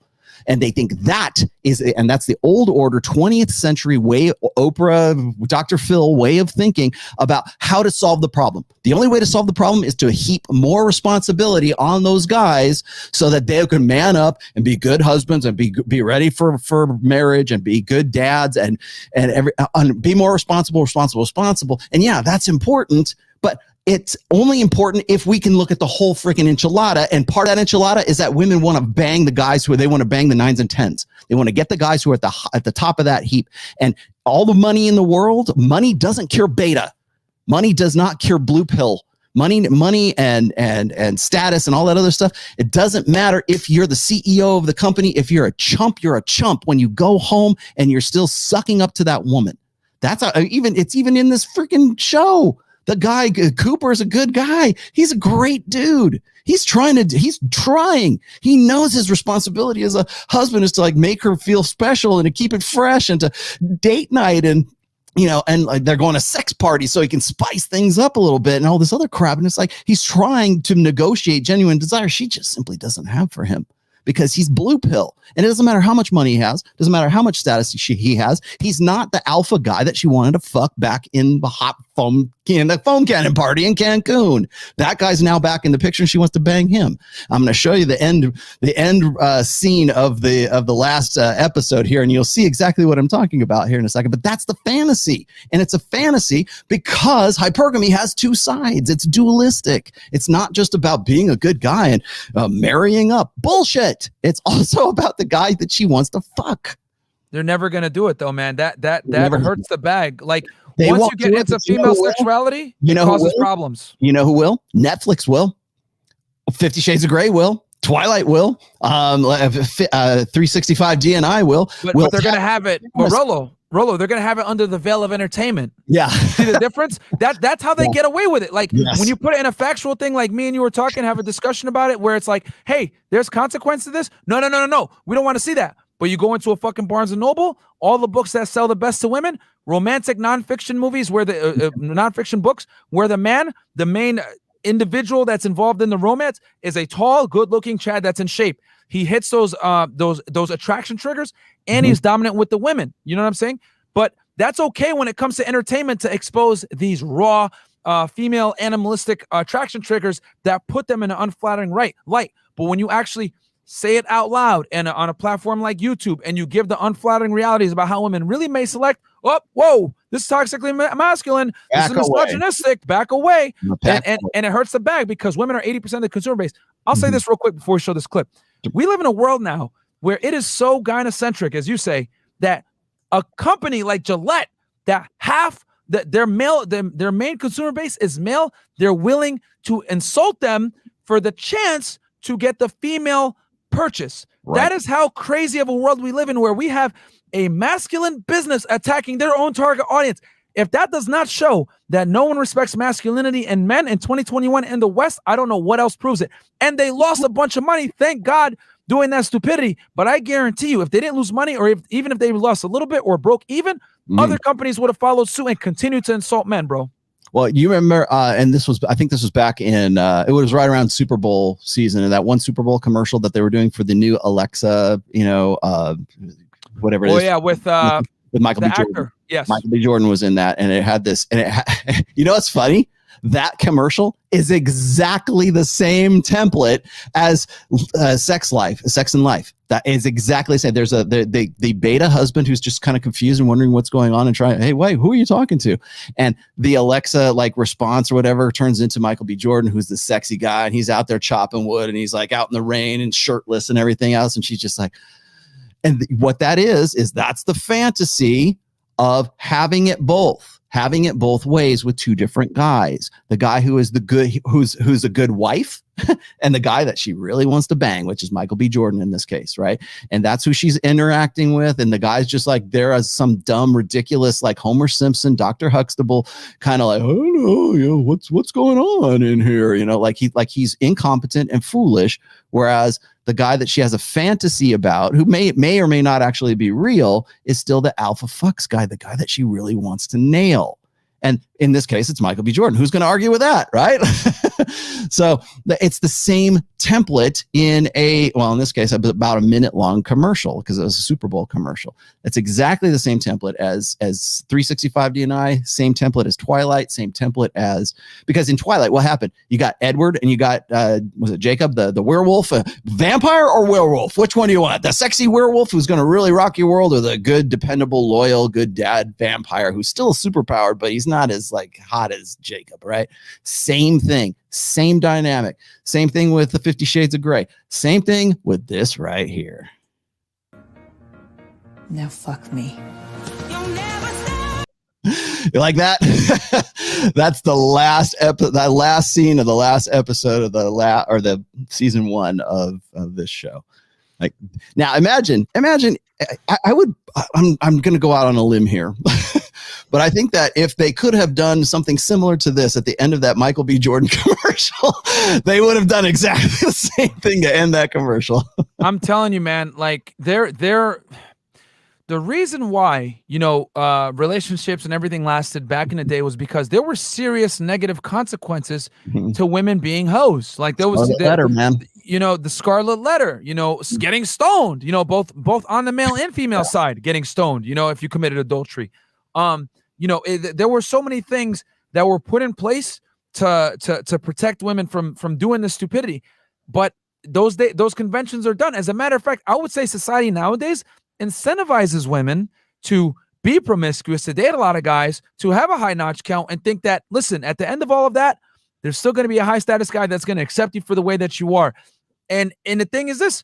You make more money lying to women than telling them the truth. If you guys don't believe me, look at Derek Jackson. He became a multimillionaire lying to women and scamming them, doing seminars, making $1 million in a day, telling them comfortable lies over uncomfortable truths. And that's how you sell to women, is by telling them lies. That's how Oprah's still in business. That's how Dr. Phil is still in business. That's how clowns like Dr. Oz are making money. But guys like us are suppressing a YouTube algorithm. Kevin is just starting to get out there, but he's still getting hit with a lot of contempt because people are starting to finally realize, like, okay, why aren't people getting married? Okay, why are so many women not happy? Let's listen to what this guy Kevin's got to say. And they're like, damn, okay, he's connecting dots, but they still don't want to accept it. So I still say we're 5 to 10 years away from like women finally accepting responsibility for this. But you got shows like this on Netflix. What does it do? Look at let's look at the woman that they picked for as the actress for this. Yeah, she's a Hispanic woman, meets the color threshold, right? Black hair, hits different looks. And she's older. She's in that ambiguous, weird age zone where she can go 29 all the way to 37. So a lot of women can identify with her. Put themselves into that character. They could put themselves into that character. And then the thing is that whether people want to accept it or not, this is why I don't watch television. It brainwashes a lot of people, man. It brainwashes them, and they don't live in reality. And there's going to be a woman out there watching this shit, because women are impressionable, right? Far more impressionable than men. They're hive-minded creatures. That's why, like, when you're out with a group, when women are in groups together and you hit on one girl and her friends don't co-sign on it, even if she likes you, she ain't going to smash you because she's going to go off what other women think. That's why if you have a wife or a girlfriend, you should not let her hang out with her single friends. That's a whole other story. But the point of the matter is women are impressionable and they're hive-minded creatures. They watch this stupidity on Netflix and they think, you know what? There's this hot guy at work, man. I've thought about banging him. My husband's kind of pissing me off. And they might think about it. And if they're thinking about it, you already lost. Yeah. Yeah. You're already past the desire stage at that point. You're already past like, what is the genuine desire of that woman? Is it you or is it not? And again, it's what is realistic. And I think that when you see shows like this, and it doesn't necessarily, I'm picking on this show, but this is just the show du jour. There's going to be another one in a couple of years that's going to be exactly like this. 365. I did a whole episode on 365 D&I, which I think it was HBO or something like that. It's pretty much just a more hardcore version of 50 Shades of Grey, which was the hardcore version of Twilight before all that, right? It's the same narrative. It's the hot, sexy guy versus the reliable guy, and putting the woman who is just basically this blank, piece of blank paper that any woman can put themselves into, and they don't need it. They're just nondescript. They don't have to be super pretty. That God forbid they ever made what was her Bella or whatever her name was, made her into some blonde hair, blue eyed, big tit bombshell. That would have been the worst thing they could have done. Exactly. Because, well, she's not me. Of course she can do this, right? You have to make it an open-ended character so that women can put themselves into it. Also, this is another reason, or another evidence, let's just say, of why we live in an emotionalized feels before reals society right now. Because we prioritize a female way, a female existence, a female experience right now. So yeah, the reason why these shows are popular is because it's feels before reals. It doesn't matter about like the actual factual, statistical, like reasonable, rational things that go on. There's kids involved in this too, right? There's and she's got 2 kids. The girl, what was it? The marriage counselor I had on like at the beginning of the show. She's so proud that she was breastfeeding. And it's like, she's unbelievable, but you have to suspend your disbelief. But she was very proud of the fact that there was 2 kids involved. And it's like, yeah, kids involved between this girl who's saying, fuck me. We don't see the forest for the trees because it's all about the feels. It's like, how can I get off on this? And it's not just this show. Like, people are going to make it, they're going to say, oh, Rollo, he's just all wrapped up in this Netflix show, blah, blah, blah. No, it's everywhere. It's popular culture. It's popular media. It's The Bachelor. Why is The Bachelor and The Bachelorette running for 25 years? Why has it been a successfully run series for that long? Because it hits all of the right buttons at all the right time and gets all the right indignation. And it is still locked in to the idea like, well, so-and-so's fun and he takes me rock climbing and skydiving, but Joe over here would make a great dad because he's really down to earth and has shit together and would read to my kids and do homework with them and take them to soccer practice, right? That's always going to be the conflict, as I said before, between cognitive dissonance, between which guy fulfills hypergamy best. And if it doesn't make any difference whether or not it's moral or it's ethical or it's reasonable or it's rational, all of that flies out the window because women don't have any problem with cognitive dissonance. And especially if those 2 competing ideas that are cognitively dissonant ideas both lead to optimizing hypergamy, they're fine with it. They'll laugh at it. Ha, us girls. Ha, ha, ha, ha, ha. And we'll make jokes about it and we'll have comedy skits about it and everything else. And we'll laugh it off. Well, that guy is at home watching the kids while she's banging the guy that she knew back in college. So. Female promiscuity is at an all-time high and society incentivizes it. So what I say is this, guys, like, and women get mad when I say this, but I'm gonna say it anyway. Men don't ask for much from women. The chief thing that a man asks for is for you to not be a hoe and embarrass him. And unfortunately, society, the way it's shaped today and the way the music is set up in popular culture in general, it incentivizes women and teaches them to be horrible long-term girlfriends and wives. Bad mother. Period. Yeah. Bad mother prospects. Yeah, there you go. And honestly, the only reason you should be getting into a long-term or serious relationship like marriage or whatever is for the purpose of having children.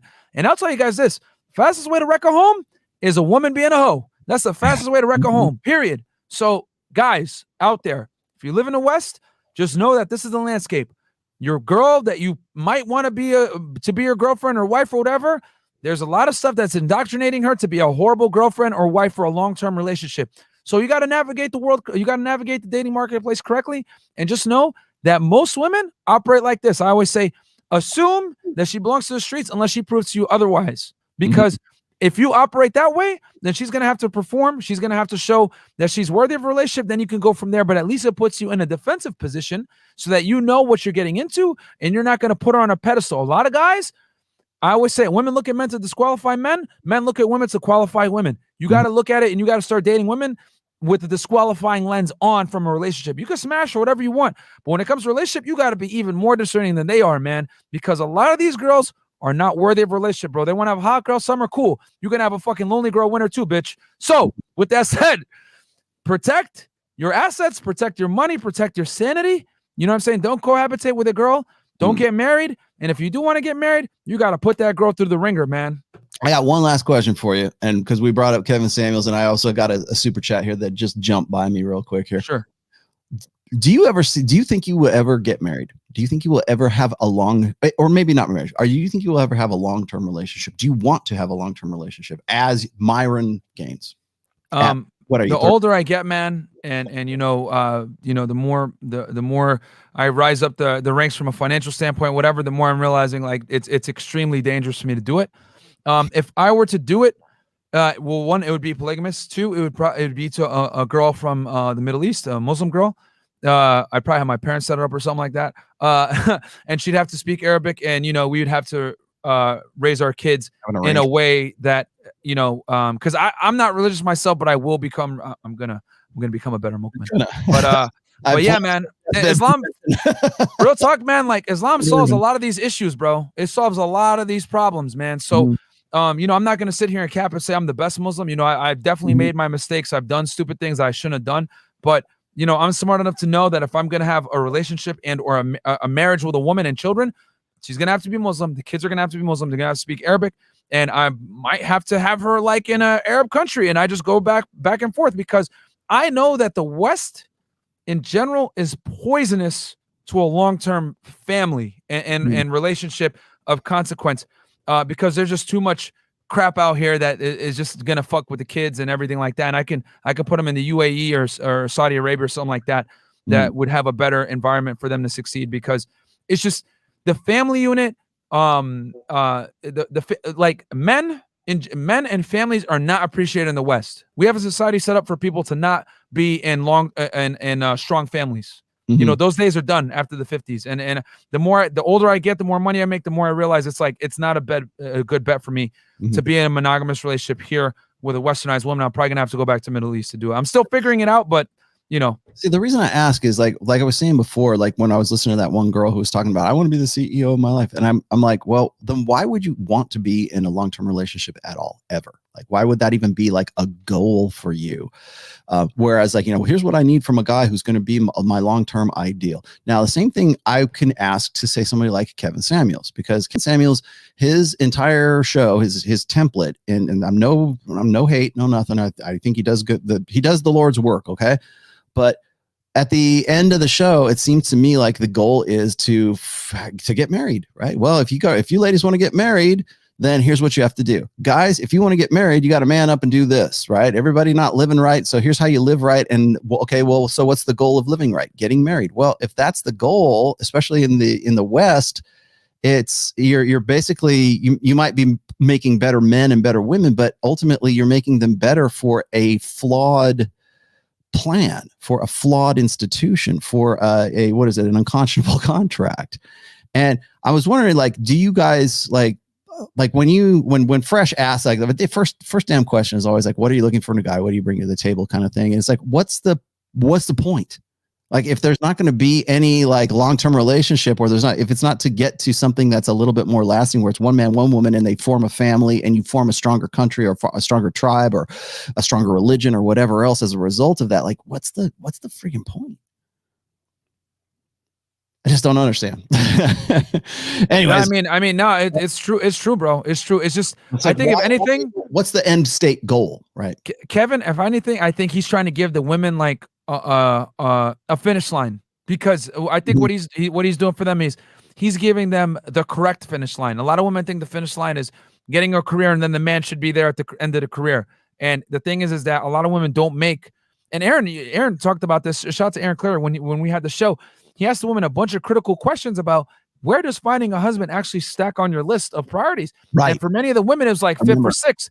And I think a lot of modern day women think, well, I'm going to chase my career and my success, and a man should be at the finish line. But what they don't realize is you're running the wrong race. You need to be running the long distance race on the other side. You're doing a 50-meter sprint thinking there's a husband at the other end. No, you should be doing the fucking the relay with the batons, passing it off to other people and like coming back around and finding the right guy. So women are doing the wrong race. And I think what Kevin is doing is he's telling them, you're doing the wrong race. You're doing it the wrong way. So if you want to be happy and not die alone with a dog, you need to start looking towards marriage, because that's what gives women real fulfillment. The thing is that sucks for them is they don't have the tools and the equipment to get the caliber of man that they want because they waited so long. Yeah, well, yeah, okay, exactly, because they bought into the gynocentric idea that their sexual agency is evergreen. And that if they're not finding success when they're 33 years old, it's not their fault. It's men's fault for not or it's because society, the social constructionism taught men that they should only want hot, young, beautiful, big tit, blonde hair, blue eyed girls from the centerfolds, which is horseshit. But that's what comforts women when they get to be 33 years old. Oh, makes them feel better.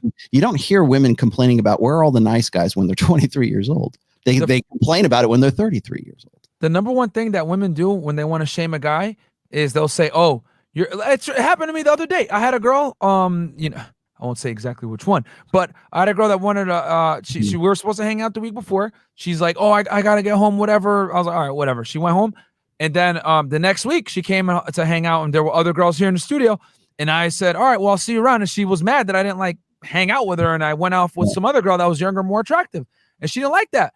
And and then she came. The first thing she did, she was trying to call me out. Was like, "Oh yeah, I saw you talking to the younger girl, so I just like let you do your thing." But that's what they do. Women know, like they don't like not having a decided advantage in the sexual marketplace. And when you show it, with like you having other options, they're gonna shame you and say, "Oh, you went after the younger girls," as if like the younger girls are inherently less genuous or something like that because now that you're older, you're wiser, and you're not just like a dumb bimbo. It's like, nah, because they know something those girls didn't. It's like, no. Yeah, and it's like, nah, like no one gives a fuck that you're older and you're more wise.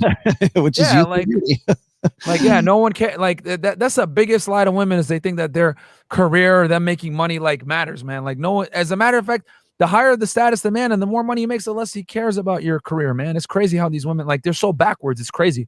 But they're indoctrinated. Like, I can't even blame women. It's like society lies to women, and it sucks for them, man. Because at least with men, we get the benefit of knowing up front we have to work. Women don't find out until it's too goddamn late that they have to work. Well, it's like that girl, Giga Karen, right? What was her name? Amanda. She was on there. It's like, I guess I'm going to die alone. Well, she was like 35, 36 or something like that. Yeah, you probably are going to die alone. It's fucking crazy, man. I'm sorry to say, but I don't feel good about that. I'm not saying that to go, yeah, you're going to die alone. I feel bad about that. I feel bad that you could get to that point. Or the girl that I was telling you about before, who was saying, I'm an alpha female. How do I become more feminine? I don't know how to tell you that because you've already sort of developed this personality and this lifestyle based around that. You've already lost at 4 years old, right? But once a woman thinks like she's entitled to a high value man, or she has the nerve to say I'm a high value woman, like you already know that they live in a bizarre world because they're basing their metrics off like masculine standards. It's crazy because if I went to women and say, hey, listen, I could wear heels really well. I could walk well. I could fit really great in a dress, and I could put on lipstick on one go without any tries. They'd be like, what the fuck? Ew. Like, I'm not attracted to that. That's exactly how you sound when you say you make a lot of money and you're a career woman. But but they don't see that's why I have to use so many analogies on the show to show them that their mindset and the way they think is stupid. Like when they say like, oh, you just can't handle me, I'm a masculine woman. I have to give that analogy because I notice women, their solipsism is so strong that the only way that you can convey these like RP truths to them is you have to put them in you have to almost like give them in a scenario where they're the woman and then you're the man and you're coming with them with their asinine concept and then letting them feel that pain. And then they're like, yeah, I wouldn't like that. And I'm like, exactly. That's how men feel when XYZ. Like when a woman's masculine and I'm like, all right, what if I came up to you in the club and you like me the way I look? Right. You're like, oh my God, he's so tall, dark and handsome, nice teeth, everything. And then I open my mouth and I'm like, oh my God, girl, how are you? I love your bag. I want to take you on a date. Would you take on the date? And every single girl, a resounding no, I would not go. Why not? Well, because I thought maybe, I don't know if you play for the other team. I don't like the femininity, whatever.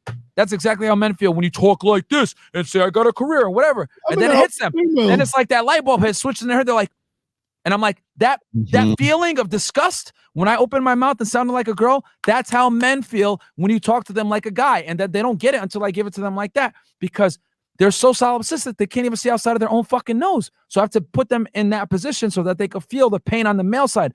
But that is why you say it all the time, Rollo, and I agree with you 1,000%. Women do not understand the masculine experience whatsoever, and as a matter of fact, they're incentivized to make fun of you for not being able to deal with it. Right. Bye, Felicia. All right, we're gonna close shop now. That was a good one. Let's just stop with that. What do you got going on? Are you gonna do a show tonight, or are you guys taking the night off because of holiday? Yeah, we're gonna take the night off because we got some girls lined up for tomorrow night instead, because it's July 4th weekend, and we're like, man, I don't want to have to deal with it, because it's already annoying to like schedule girls for the show. For some of you guys out there, you think like women flake on dates, bruh. It's a full-time job to get these girls on the show, so that's a pain. And then also we're getting ready. We're gonna go on Timcast on Tuesday.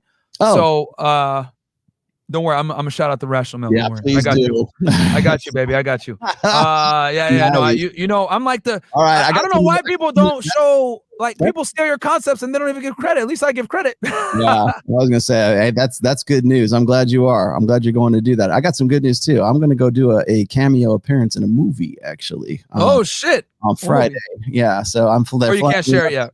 I can't tell. You guys will know soon enough, but they're flying me out on Friday. I'm doing the shoot Saturday. I'm coming back on Sunday. I'm going to Hartford, Connecticut to go do it. So, bro, you're going like literally where I grew up, man. Yeah. I never been there. That'd be the first thing for me. I've been to New Hampshire, but I've not been to Connecticut before. Yeah, just be careful. Hartford is not safe. It is not safe at all. Yeah, that's what they're telling me. They say, dude, don't worry. I'm like, all right. If people think Connecticut is sweet, but it's like, yeah, maybe Southern Connecticut after Bridgeport, but Central Connecticut is the hood, bro. Hartford is a very dangerous city. I'm flying into the hood. Yes. Yeah. So I'm going to be doing a cameo appearance out there. Then flying back. I got some other stuff going on that I will be announcing later on in July. I'm going to be hanging out with Aubrey Huff later on this month. And I got some other irons in the fire as well. I did not know you were going on Timcast. That's great, man. Tell me when. You could make sure you let me know so I can get ahead of the game and watch that. I will watch Tuesday night. Tuesday night we're going to be on it. Tuesday night. Tuesday night. I don't know what the topic is going to be, but they're gracious hosts. I know what the topic is going to be. I'm assuming modern dating, but you never know, bro. They might say, okay, we're going to talk about calculus. I'm like, oh man, I'm not ready for this, but okay. Yeah. I'm going to read your last one here. So, Rollo, have you or Myron mentioned that the higher body count means not only that men fear validity of paternity, but also the impaired pair bonding are the main reasons that the historical and in part currently are dissuaded to avoid promiscuity? Yes, we've done full episodes on that before, where we talk about how women have a harder time, or it's funny is I get these like these super chats, and it's like about stuff like somebody was asking me about like, don't you know that the pill changes women's, bio? Yeah, I've done full episodes on it. Please go look at my archives. I've got lots and lots of material on that. But yeah, guys, we did a full on my channel about this before. Yeah, we did. Guys, for those of you that want to know, like literally me, Rollo, and Fresh went on a 3-hour long plus podcast where we talked about all the lies of feminism with studies backed and everything like that. Rollo put on a clinic. It was a fantastic discussion. Check it out. It was actually the episode that Rollo hit 100,000 subscribers. Yes. So check it out, guys. It's on my channel. And it's going to be called Lies of Modern Feminism with Rollo TOMASSI. June 11th was when it was. And he's tagged in it too. So guys, go give that video a like. Make sure to like this video too, guys. Yeah, please do. Yeah, I made sure to log in and like it, man, because this type of content needs to get out there more. More people need to know about Rollo. I promote your book almost every episode, Rollo. Obviously you're a good close friend of mine. No, absolutely. More people need to know this message. We've been like symbiotic for a very long time, and that's probably the best way I can say it. Because I can remember when I was out there in January, and you guys were just hitting 20,000, and now you're like, what are you at now? Almost 400,000, aren't you? Are you almost 3? We're like a 3 away from 300. But like my thing, man, is that no matter how big we get, we got to pay homage to the guys that came before us and the guys that we respect and admire, man. And obviously, your book changes lives, and I need more guys to read it and get out there. And I'm going to promote it every chance I get. I'll definitely talk about it on the on the podcast with Tim, because the thing is this, man, people got to give respect where it's due. And there is no one that has, uncovered and connected more dots when it comes to female mating strategies than Rollo Tomassi. And people got to pay their respects, man. Yeah, eventually it'll happen. I know Lydia. I just wish she would call me. All right, I'm good. All right, man, this has been fun. And I guess that's it for today. Thanks for joining me. This has been a great episode, man. For both. Anytime. And we got to do it again. I am also, there's a possibility I might be in Miami in mid to late August too. So let us know. We'll come get you at the airport. Yeah, please do. We got you, man. All right, guys. Thanks a lot. We'll see you later.